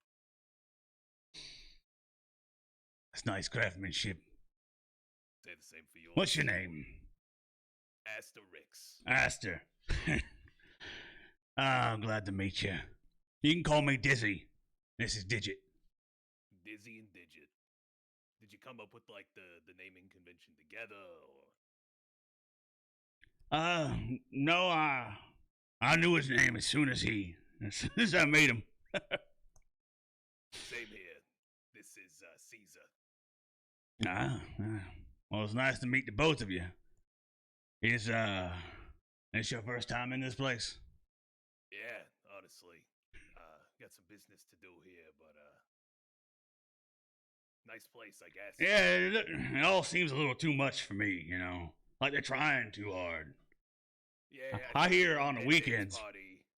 I hear on the weekends people bungee down from the 7th floor with laser turrets, open fire on them. That sounds. Well, actually, that sounds dangerous. I wouldn't do that. They're not doing that tonight, are they? No, I don't think so. Oh, okay, good. One of my comrades is gonna try that, whatever that is. I had one of my comrades actually tried that too. Oh, what happened to him? Oh, Nebeleth? Oh no, she's into that kind of shit. Oh, okay. Not dead, right? Not No, she's upstairs with Neva right now. Oh, okay. Neva. Who's that again? That sounds familiar to me. You can make a culture check on that if you like. Okay. How's a 9 with a natural 1? A name does not. You don't put the name to anybody in particular, but it appears at face value at least that Dizzy is being open and friendly with you. Neva's my captain, and she's upstairs right now talking to Riva. I'm sorry, I think that's her name. Risha. Something about a ship out around the planet, around the moon. Oh, we kind of have some business with that too. Riche, that's her name. Riche, right? We were told that she was doing stuff on the ship, and if we needed anything from it, we'd have to talk to her. Well, I am sorry that we got here first, but speed is everything in the business. No hard feelings. I hope you understand. Oh, of course. What are you here for, if you don't mind my asking? Look, because if it's not the same as us, then maybe we could work out a deal ourselves. I trust the brain of a genius like yourself and myself. Well, I'm sure you work on ships just as much as you do your bot there. I do. We're looking for a drift engine. Our old one's busted. Great. Right. That's horrible. I'm sorry to hear that. We're looking for calipers for the sides of our ship. we need some extra fins because when you turn a little bit to the left, you get a little wobbly. I don't pilot. The No, left wobbles. that's Jinx. Jinx is the pilot. Oh, of course. What's his ship called, by the way? The Winter's Morn. Everyone's got cool ship names. It's an amazing ship. Right. Well, I've got some extra business to do, but I'm happy to meet you. And I'm going to give him my contact information. Yeah, yeah, absolutely. He shares information with you. If you ever need anything or an extra hand on any projects while we're in the same space, let me know. Absolutely. And same goes to you, obviously. Right. Well, good luck with your ship. Yeah, again, apologies, we just got here like 15 minutes ago, so. He looks down at his armor and... All right, well, enjoy your drinking and enjoy, hopefully, working out a deal. Absolutely. Won't you, before you leave, stop by and say hi again. Of course, will do. And he will skitter off after Mark. All right. Mark, what are you doing? I'm going to go find the lady. All right. Go ahead and give me a... Let's say it wasn't diplomacy, was it? That's what that was called? It is. A diplomacy. Yeah. Go give me a diplomacy check as you ask around about Riche. It was almost. I 11. saw a 20 show up. Yeah. It's not a difficult check here. Okay. Asking around, several individuals point you immediately to the direction of any of the elevators. Riche is the owner of this establishment, and her office is on the top floor. Okay. I am going to head to one of the elevators. All right. I would say during the time it took you to ask around, especially with that 11, your conversation would have ended, Aster. So you're approaching the elevator just as Aster is running up to you. Cool. And you know what? While we're doing that, let's go ahead and Arnott. You have probably already made your way up the elevator because you're going to bungee jump.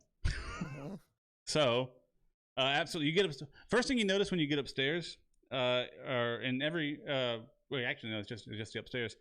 There are the top floor. There are several hallways that lead off into almost like a hotel room kind of situation.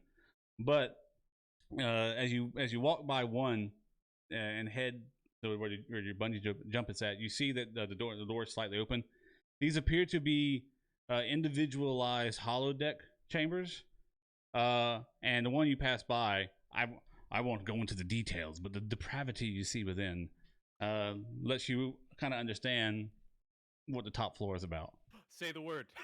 Don't say the word. But yeah, you walk over. There's a pair of undead gentlemen who, as you approach, look at you and they like at each other and go to hook up the bungee cable to you. He's just like grinning stupid wide the whole time, like, oh boy. All right, thank you. And you bungee jump. So go ahead and give me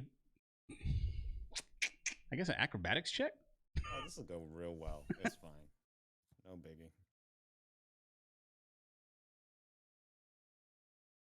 Ooh.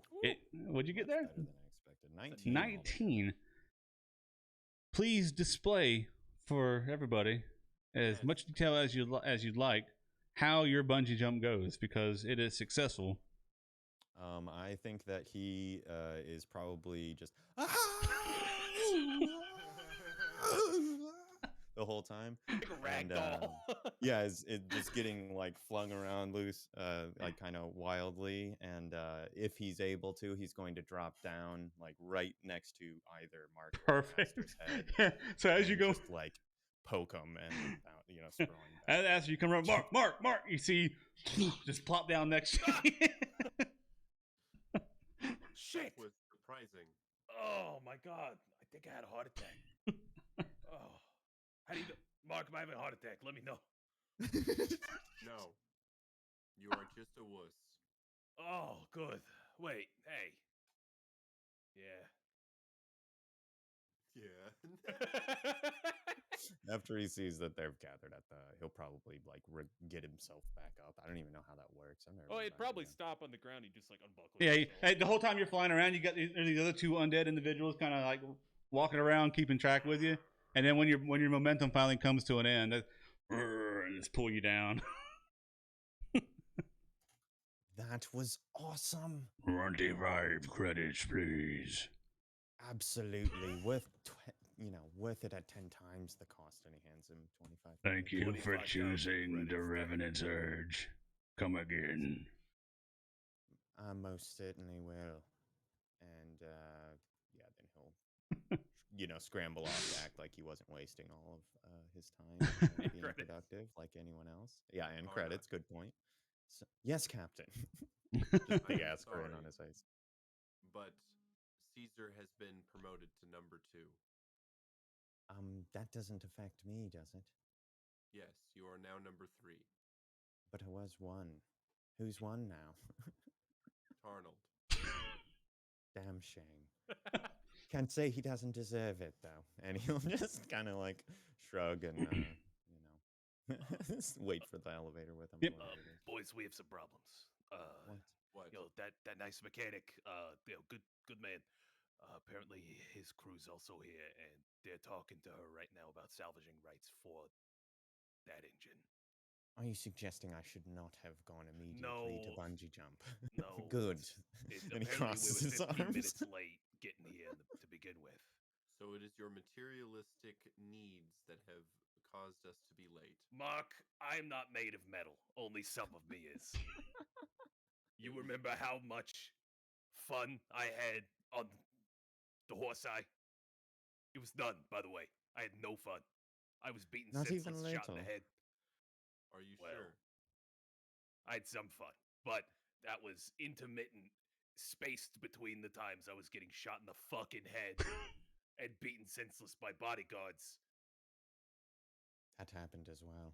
But He's just I not will say, yeah, I'm sorry that it took me so long to try this outfit on 3 times. It was the sizing, it was a whole thing. But flashback to the high Right. tempo music montage of us like shaking our heads coming out in eventually cowboy nodding. spurs and a hat. No. Sorry. Mark shook his head at every outfit. Yeah, exactly. just- Even though I just accepted I'm it. sitting here with Tarika or Tarika, fucking yeah, well, and then Mark's just like still good, hilarious. Well, I Classic think we might have to 90s. get into a bidding war with these guys. We have God on our side. I sure hope that counts for anything other than hope, and hope is in fact the prison. I will meditate upon Triune and You show can't them my both true get all form. like thoughtful that I won't survive it. If you start like, hope's a prison and then I've got to deal with like stoicism, and he'll like throw his hands up. I like, mean, it's too- cynicism is just like another level of stoicism, right, Mark?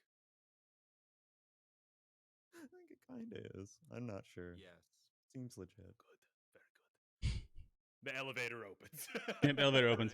You head in, you head upstairs. The top floor of the Revenant's Urge, like I said, is a long marble floored hall filled with 7 ornate doors that lead into elaborately decorated, room-sized confessional booths, each elaborately decorated, like I said. The booths are, as you noticed when you came up before, holographic amusement chambers, or HACs. You see there are individuals in here that come to, the one you pass by is apparently like they're confessing their transgressions. You see like one of there kind of do that self-flagellation thing as there's like a bone priest sitting there like yelling at them. It's Mark some weird smiles happily on. shit. But you make your way down the hall, and inside you see the last booth is the direction you were given, Mark. You get to the last booth, and you see inside, or just as you're getting to it, 2 individuals walk out. A small Yosoki female, the rat folk, brown fur, almost actually shorter than you, Aster, in complete starship attire, like spaceship attire. She's still got her vac suit on, her helmet's back down. There's a insignia of command on her coat there, and a human female accompanies her. This one seems to be heavily armed and like toned and muscular and. Yeah, well, I'm sorry, not heavily. No, not heavily armed. You had to give her. That's right. Her arms are heavy. Yeah. Very heavy. Knees weak, mom spaghetti. No, she's not heavily Right. armed because she doesn't have her gun on her, but she would be. She If- looks like she would yeah. carry a heavy weapon. Big old gun. Yeah. Definitely. She's got Uh, like gun, suntan, you know? Right.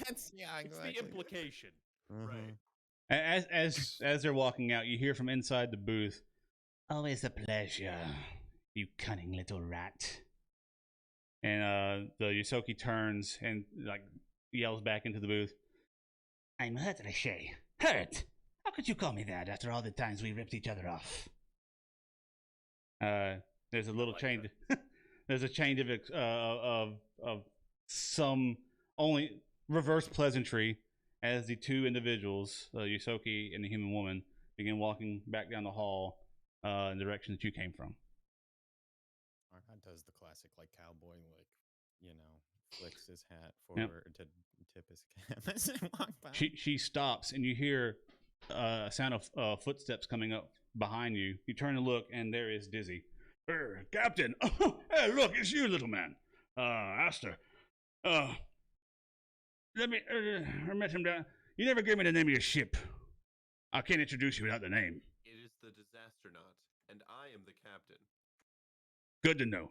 Captain, let me introduce you to the crew of the Disastronaut. Yosoki goes, the what? And I don't get the name either. But you know how people name their ships. It's like astronaut, but like disaster. Like, oh, it's a disaster, but it's an astronaut. Disaster. We also But cause it's space disasters. We do. Right. She looks all of you up and down. I don't care. Tell Jinx to pick us up. We're leaving. No, wait. You try to stop her?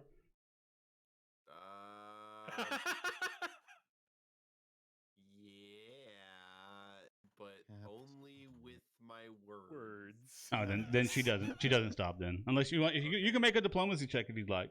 All right, I would like to make a mysticism check. Okay. What do you? I would like to say, I have some use beyond piloting a ship. I can tell your fortune. Would you like me to give you a reading? I think that would still be a diplomacy because you're trying to convince her. Yeah. Yeah. No, I got you. Oh, I saw the 20. That's 13. Yeah. Perhaps when we meet again. I have too much on my plate right now. May I schedule a meeting? Dr. Dizzy. And she turns and walks away. He'll poke Mark. That one's Dizzy. The big fuck off dragon. How you doing? I'm Dizzy. This is Digit, by the way. Hello. Say hi, Digit. The little fox him up and like waves his paw. I would like to schedule a meeting to meet with your captain. All right, I can book you in. It won't be till we get back from, the job we just took. Why do the ignorant and uneducated confound the learned and the wise? If I had the answer to that question, I'd tell you. But I gotta go. Captain won't leave without me. Of course you do. Safe travels, Dizzy. Right. Meeting you. It's good meeting you, Aster. He turns and goes running back in the direction. All right. Well, that could have gone better, but it could have gone worse, I think. Let us meet with this woman All right. who thinks that she can worship the undead. Oh no. I'm not sure she actually worships the undead so much as like Utilizes the them. principles of yes. I'd ignore both of you and walk to the room. Mm-hmm. Yep, walking in. Before, as he walks in, Aster will look up to Arnott. All right, if things go bad, we shut Mark down and run with him. I have to find an off button. I've not been able to yet. I haven't either, but we'll have to figure it out fast. Maybe if we just stick all the refrigerator magnets to him, he'll be drunk enough that we can just carry him out. Right. Good call. Nods and taps his temple. Taps his nose and he walks in after Park. So as you step into the HAC, it is completely dark inside, right? Mark, since you're the first one in, you would notice it first. Similar to the design that you decided to go with when you put on your cowboy hat, about 5 or so, well, I'm not even 5 feet, about 3 or 4 feet ahead of you, you see a pair of bright red eyes pop open. The lights kind of light up a little bit, and you see sitting in what the entire chamber is like this circular bench that's very finely cushioned and everything. An individual sits here with a very long the cigarette holder with a cigarette. Yeah. This individual has just smoldering red wraith-like eyes. But if you want to make a culture check, this appears to be a living creature. 22. She is a Lucandrian, which you would know these are beings that are formed from basically like the essence of the soul combined with over years of this race of people. They build themselves out of moon dust and moon rock, and over time they grow that way, and that's how they kind of age and everything.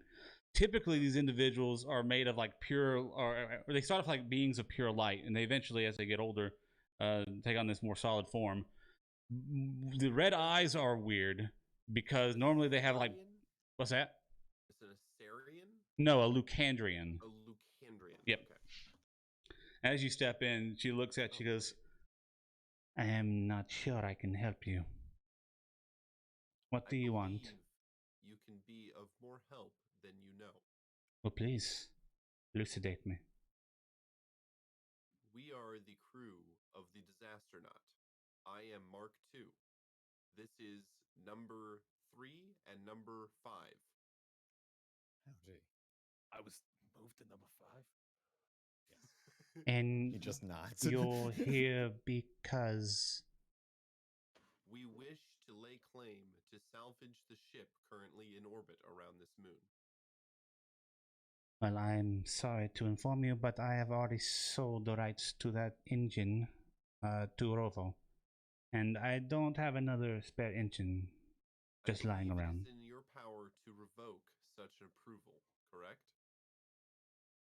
I suppose, but that goes against the code of this place. But codes are only transitory laws written by conscious beings and not objective to the universe as a whole. What do you propose?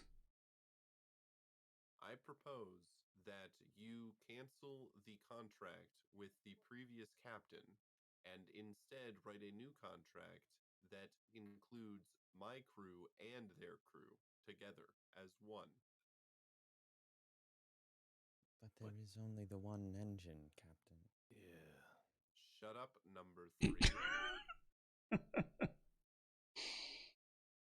I don't see how that is of any benefit to me.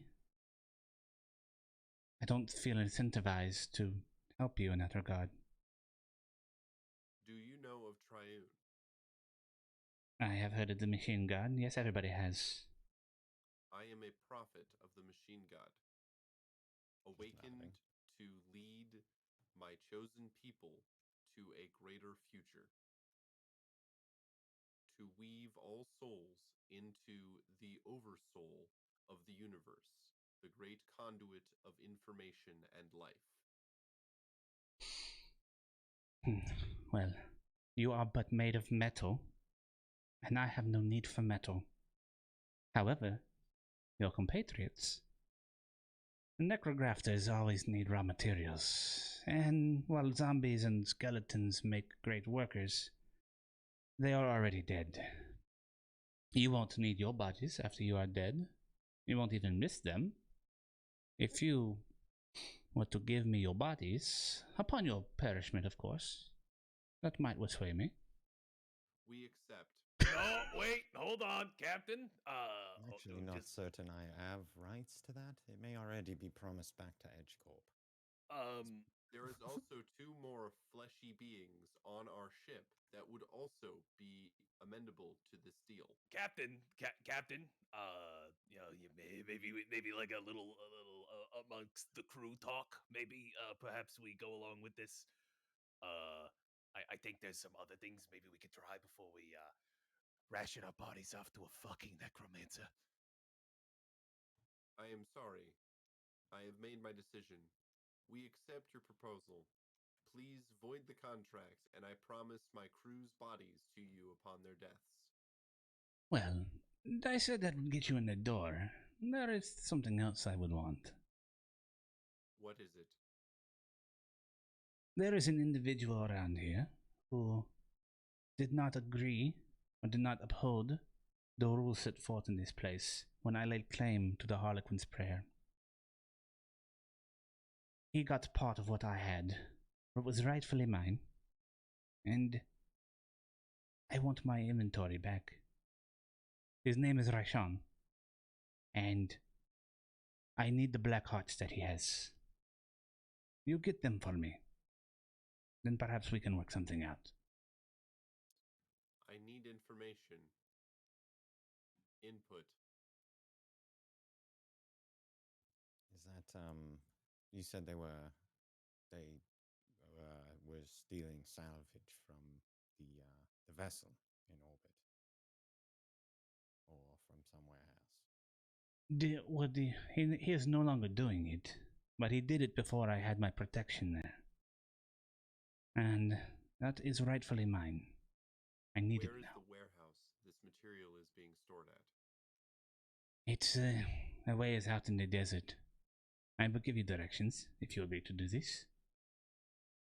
We accept. Wonderful. Is there a contract you require me to sign for my crew's bodies? We are not a corporation. We go by word and bond around here. That is a poor way of doing business, but I accept your terms. Well, that was simple enough. Rover wouldn't even consider it. Yeah, I think a normal, logically thinking captain would. Aster's like gripping onto the table. And that's just shrugging, like, Out of curiosity, what would happen if, upon my crew's deaths, instead I incinerated all of their bodies? Or it just happened to occur through the normal, Right, death if we event. died in the fire. Yes. What if they died in a fire? Then they would be of no use to me. Got it. Would that null our agreement and cause you to seek retribution against me? It would depend on how long your friends live. Agreed.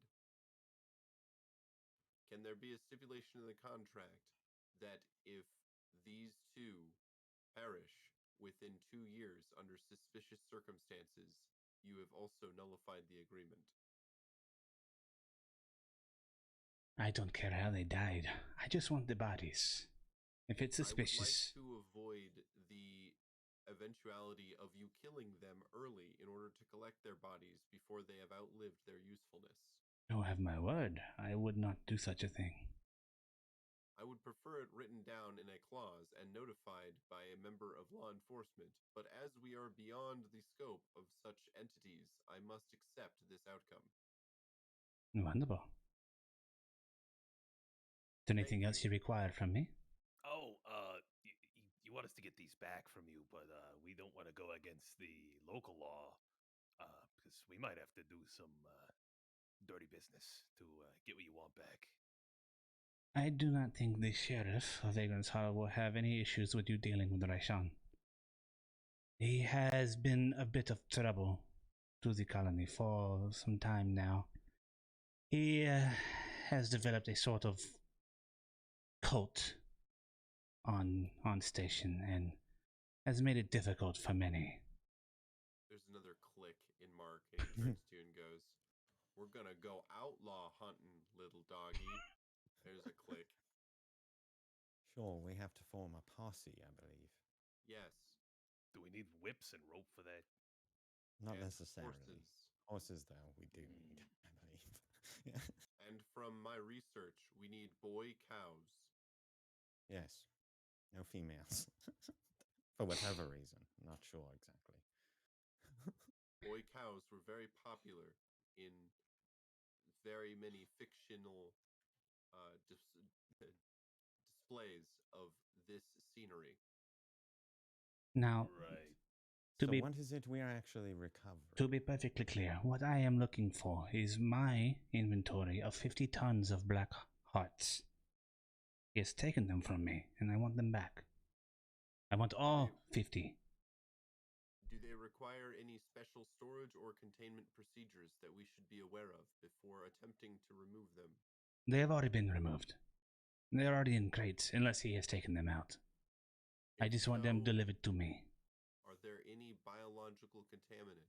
My crew is made of flesh. No, these are perfectly safe. These are installed into living creatures all the time. Could you eat them? I suppose, if you like rotted flesh. Or muscle, in this case. Would it be toxic? It would be necrotic. That is bad. To some, Good, Mark. not to me. Yes, it is. For the Very good. living ones among us, yes. We will recover your necrotic dead flesh. This is wonderful. How soon can you do it? We will go right now.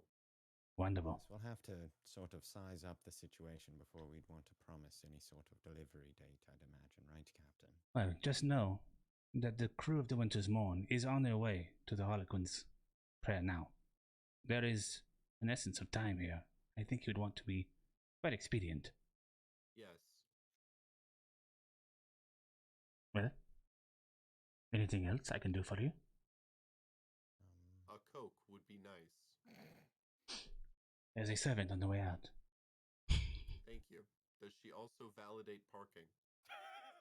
I know they do that in town. We did not try here, Mark. What? One last thing. If you are successful with this and bring me all 50 tons of my black hearts, I might perhaps give you the next leg of this particular job and have you deliver them for me as well. You said time was of the essence. I feel as if you are stringing us along. Nice. Well, That's all no, time otherwise does. We won't be able to, if they've already looted the ship, then we won't be able to sort of pile in on that job.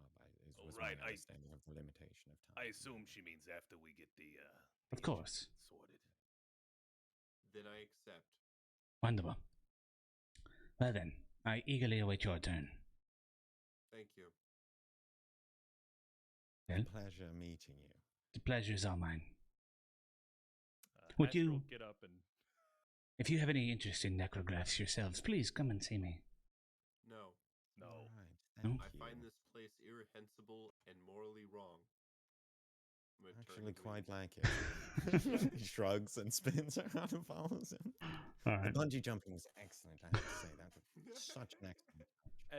As they walk out of view of the booth, Aster will click a button on his data pad and turn off Caesar's recording. Oh. Okie dokie. Nice.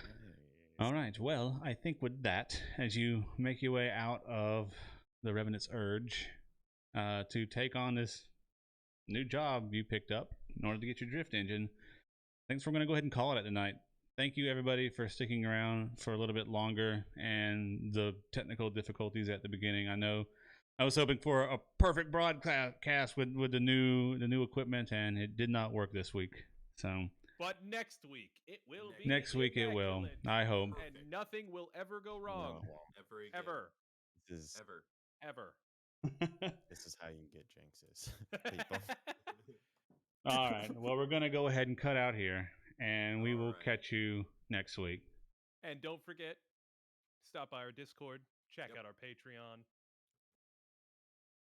Watch our other stuff. Watch stuff. I mean, we do Yeah. a bunch of Yes. stuff. Yesterday, we did some stuff every Monday, and Monday, Tuesday, Thursday, Friday. We do a lot of shit here, We do a lot of shit, actually. and you can yeah. ingest our shit through your eyeballs Yes. whenever you time. want. We Through have a the YouTube VOD? channel. We have Oh. some VODs. We have some stuff on Twitch, obviously. Please ingest our shit. Ingest our shit, please. I'm begging you. You gotta stop telling people to do that. Yeah, that health All right. inspector was very confused.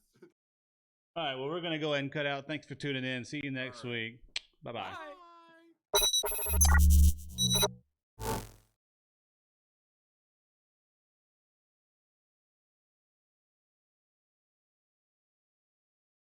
I think we're out. Oh, we stream forever. Yes. Mm-hmm. Good. Never ends. Once we got rolling. It Solid. looks like it's ending. Yeah. All right. Yeah, it's on the outstreets. Cool. I'm sorry. I promised your bodies to an. No, that's fine. That's totally Mark. Arna That's doesn't absolutely care. Mark. He's Yeah. like, that was already happening. Like, you don't get it. You're gonna have to fight Ed for that shit. Yeah, Like, go for it. Yeah. You get strong armed out of my corpse. Like, man, gonna get reconstituted anyway. Oh, we're still transmitting audio. Oh, but you know, this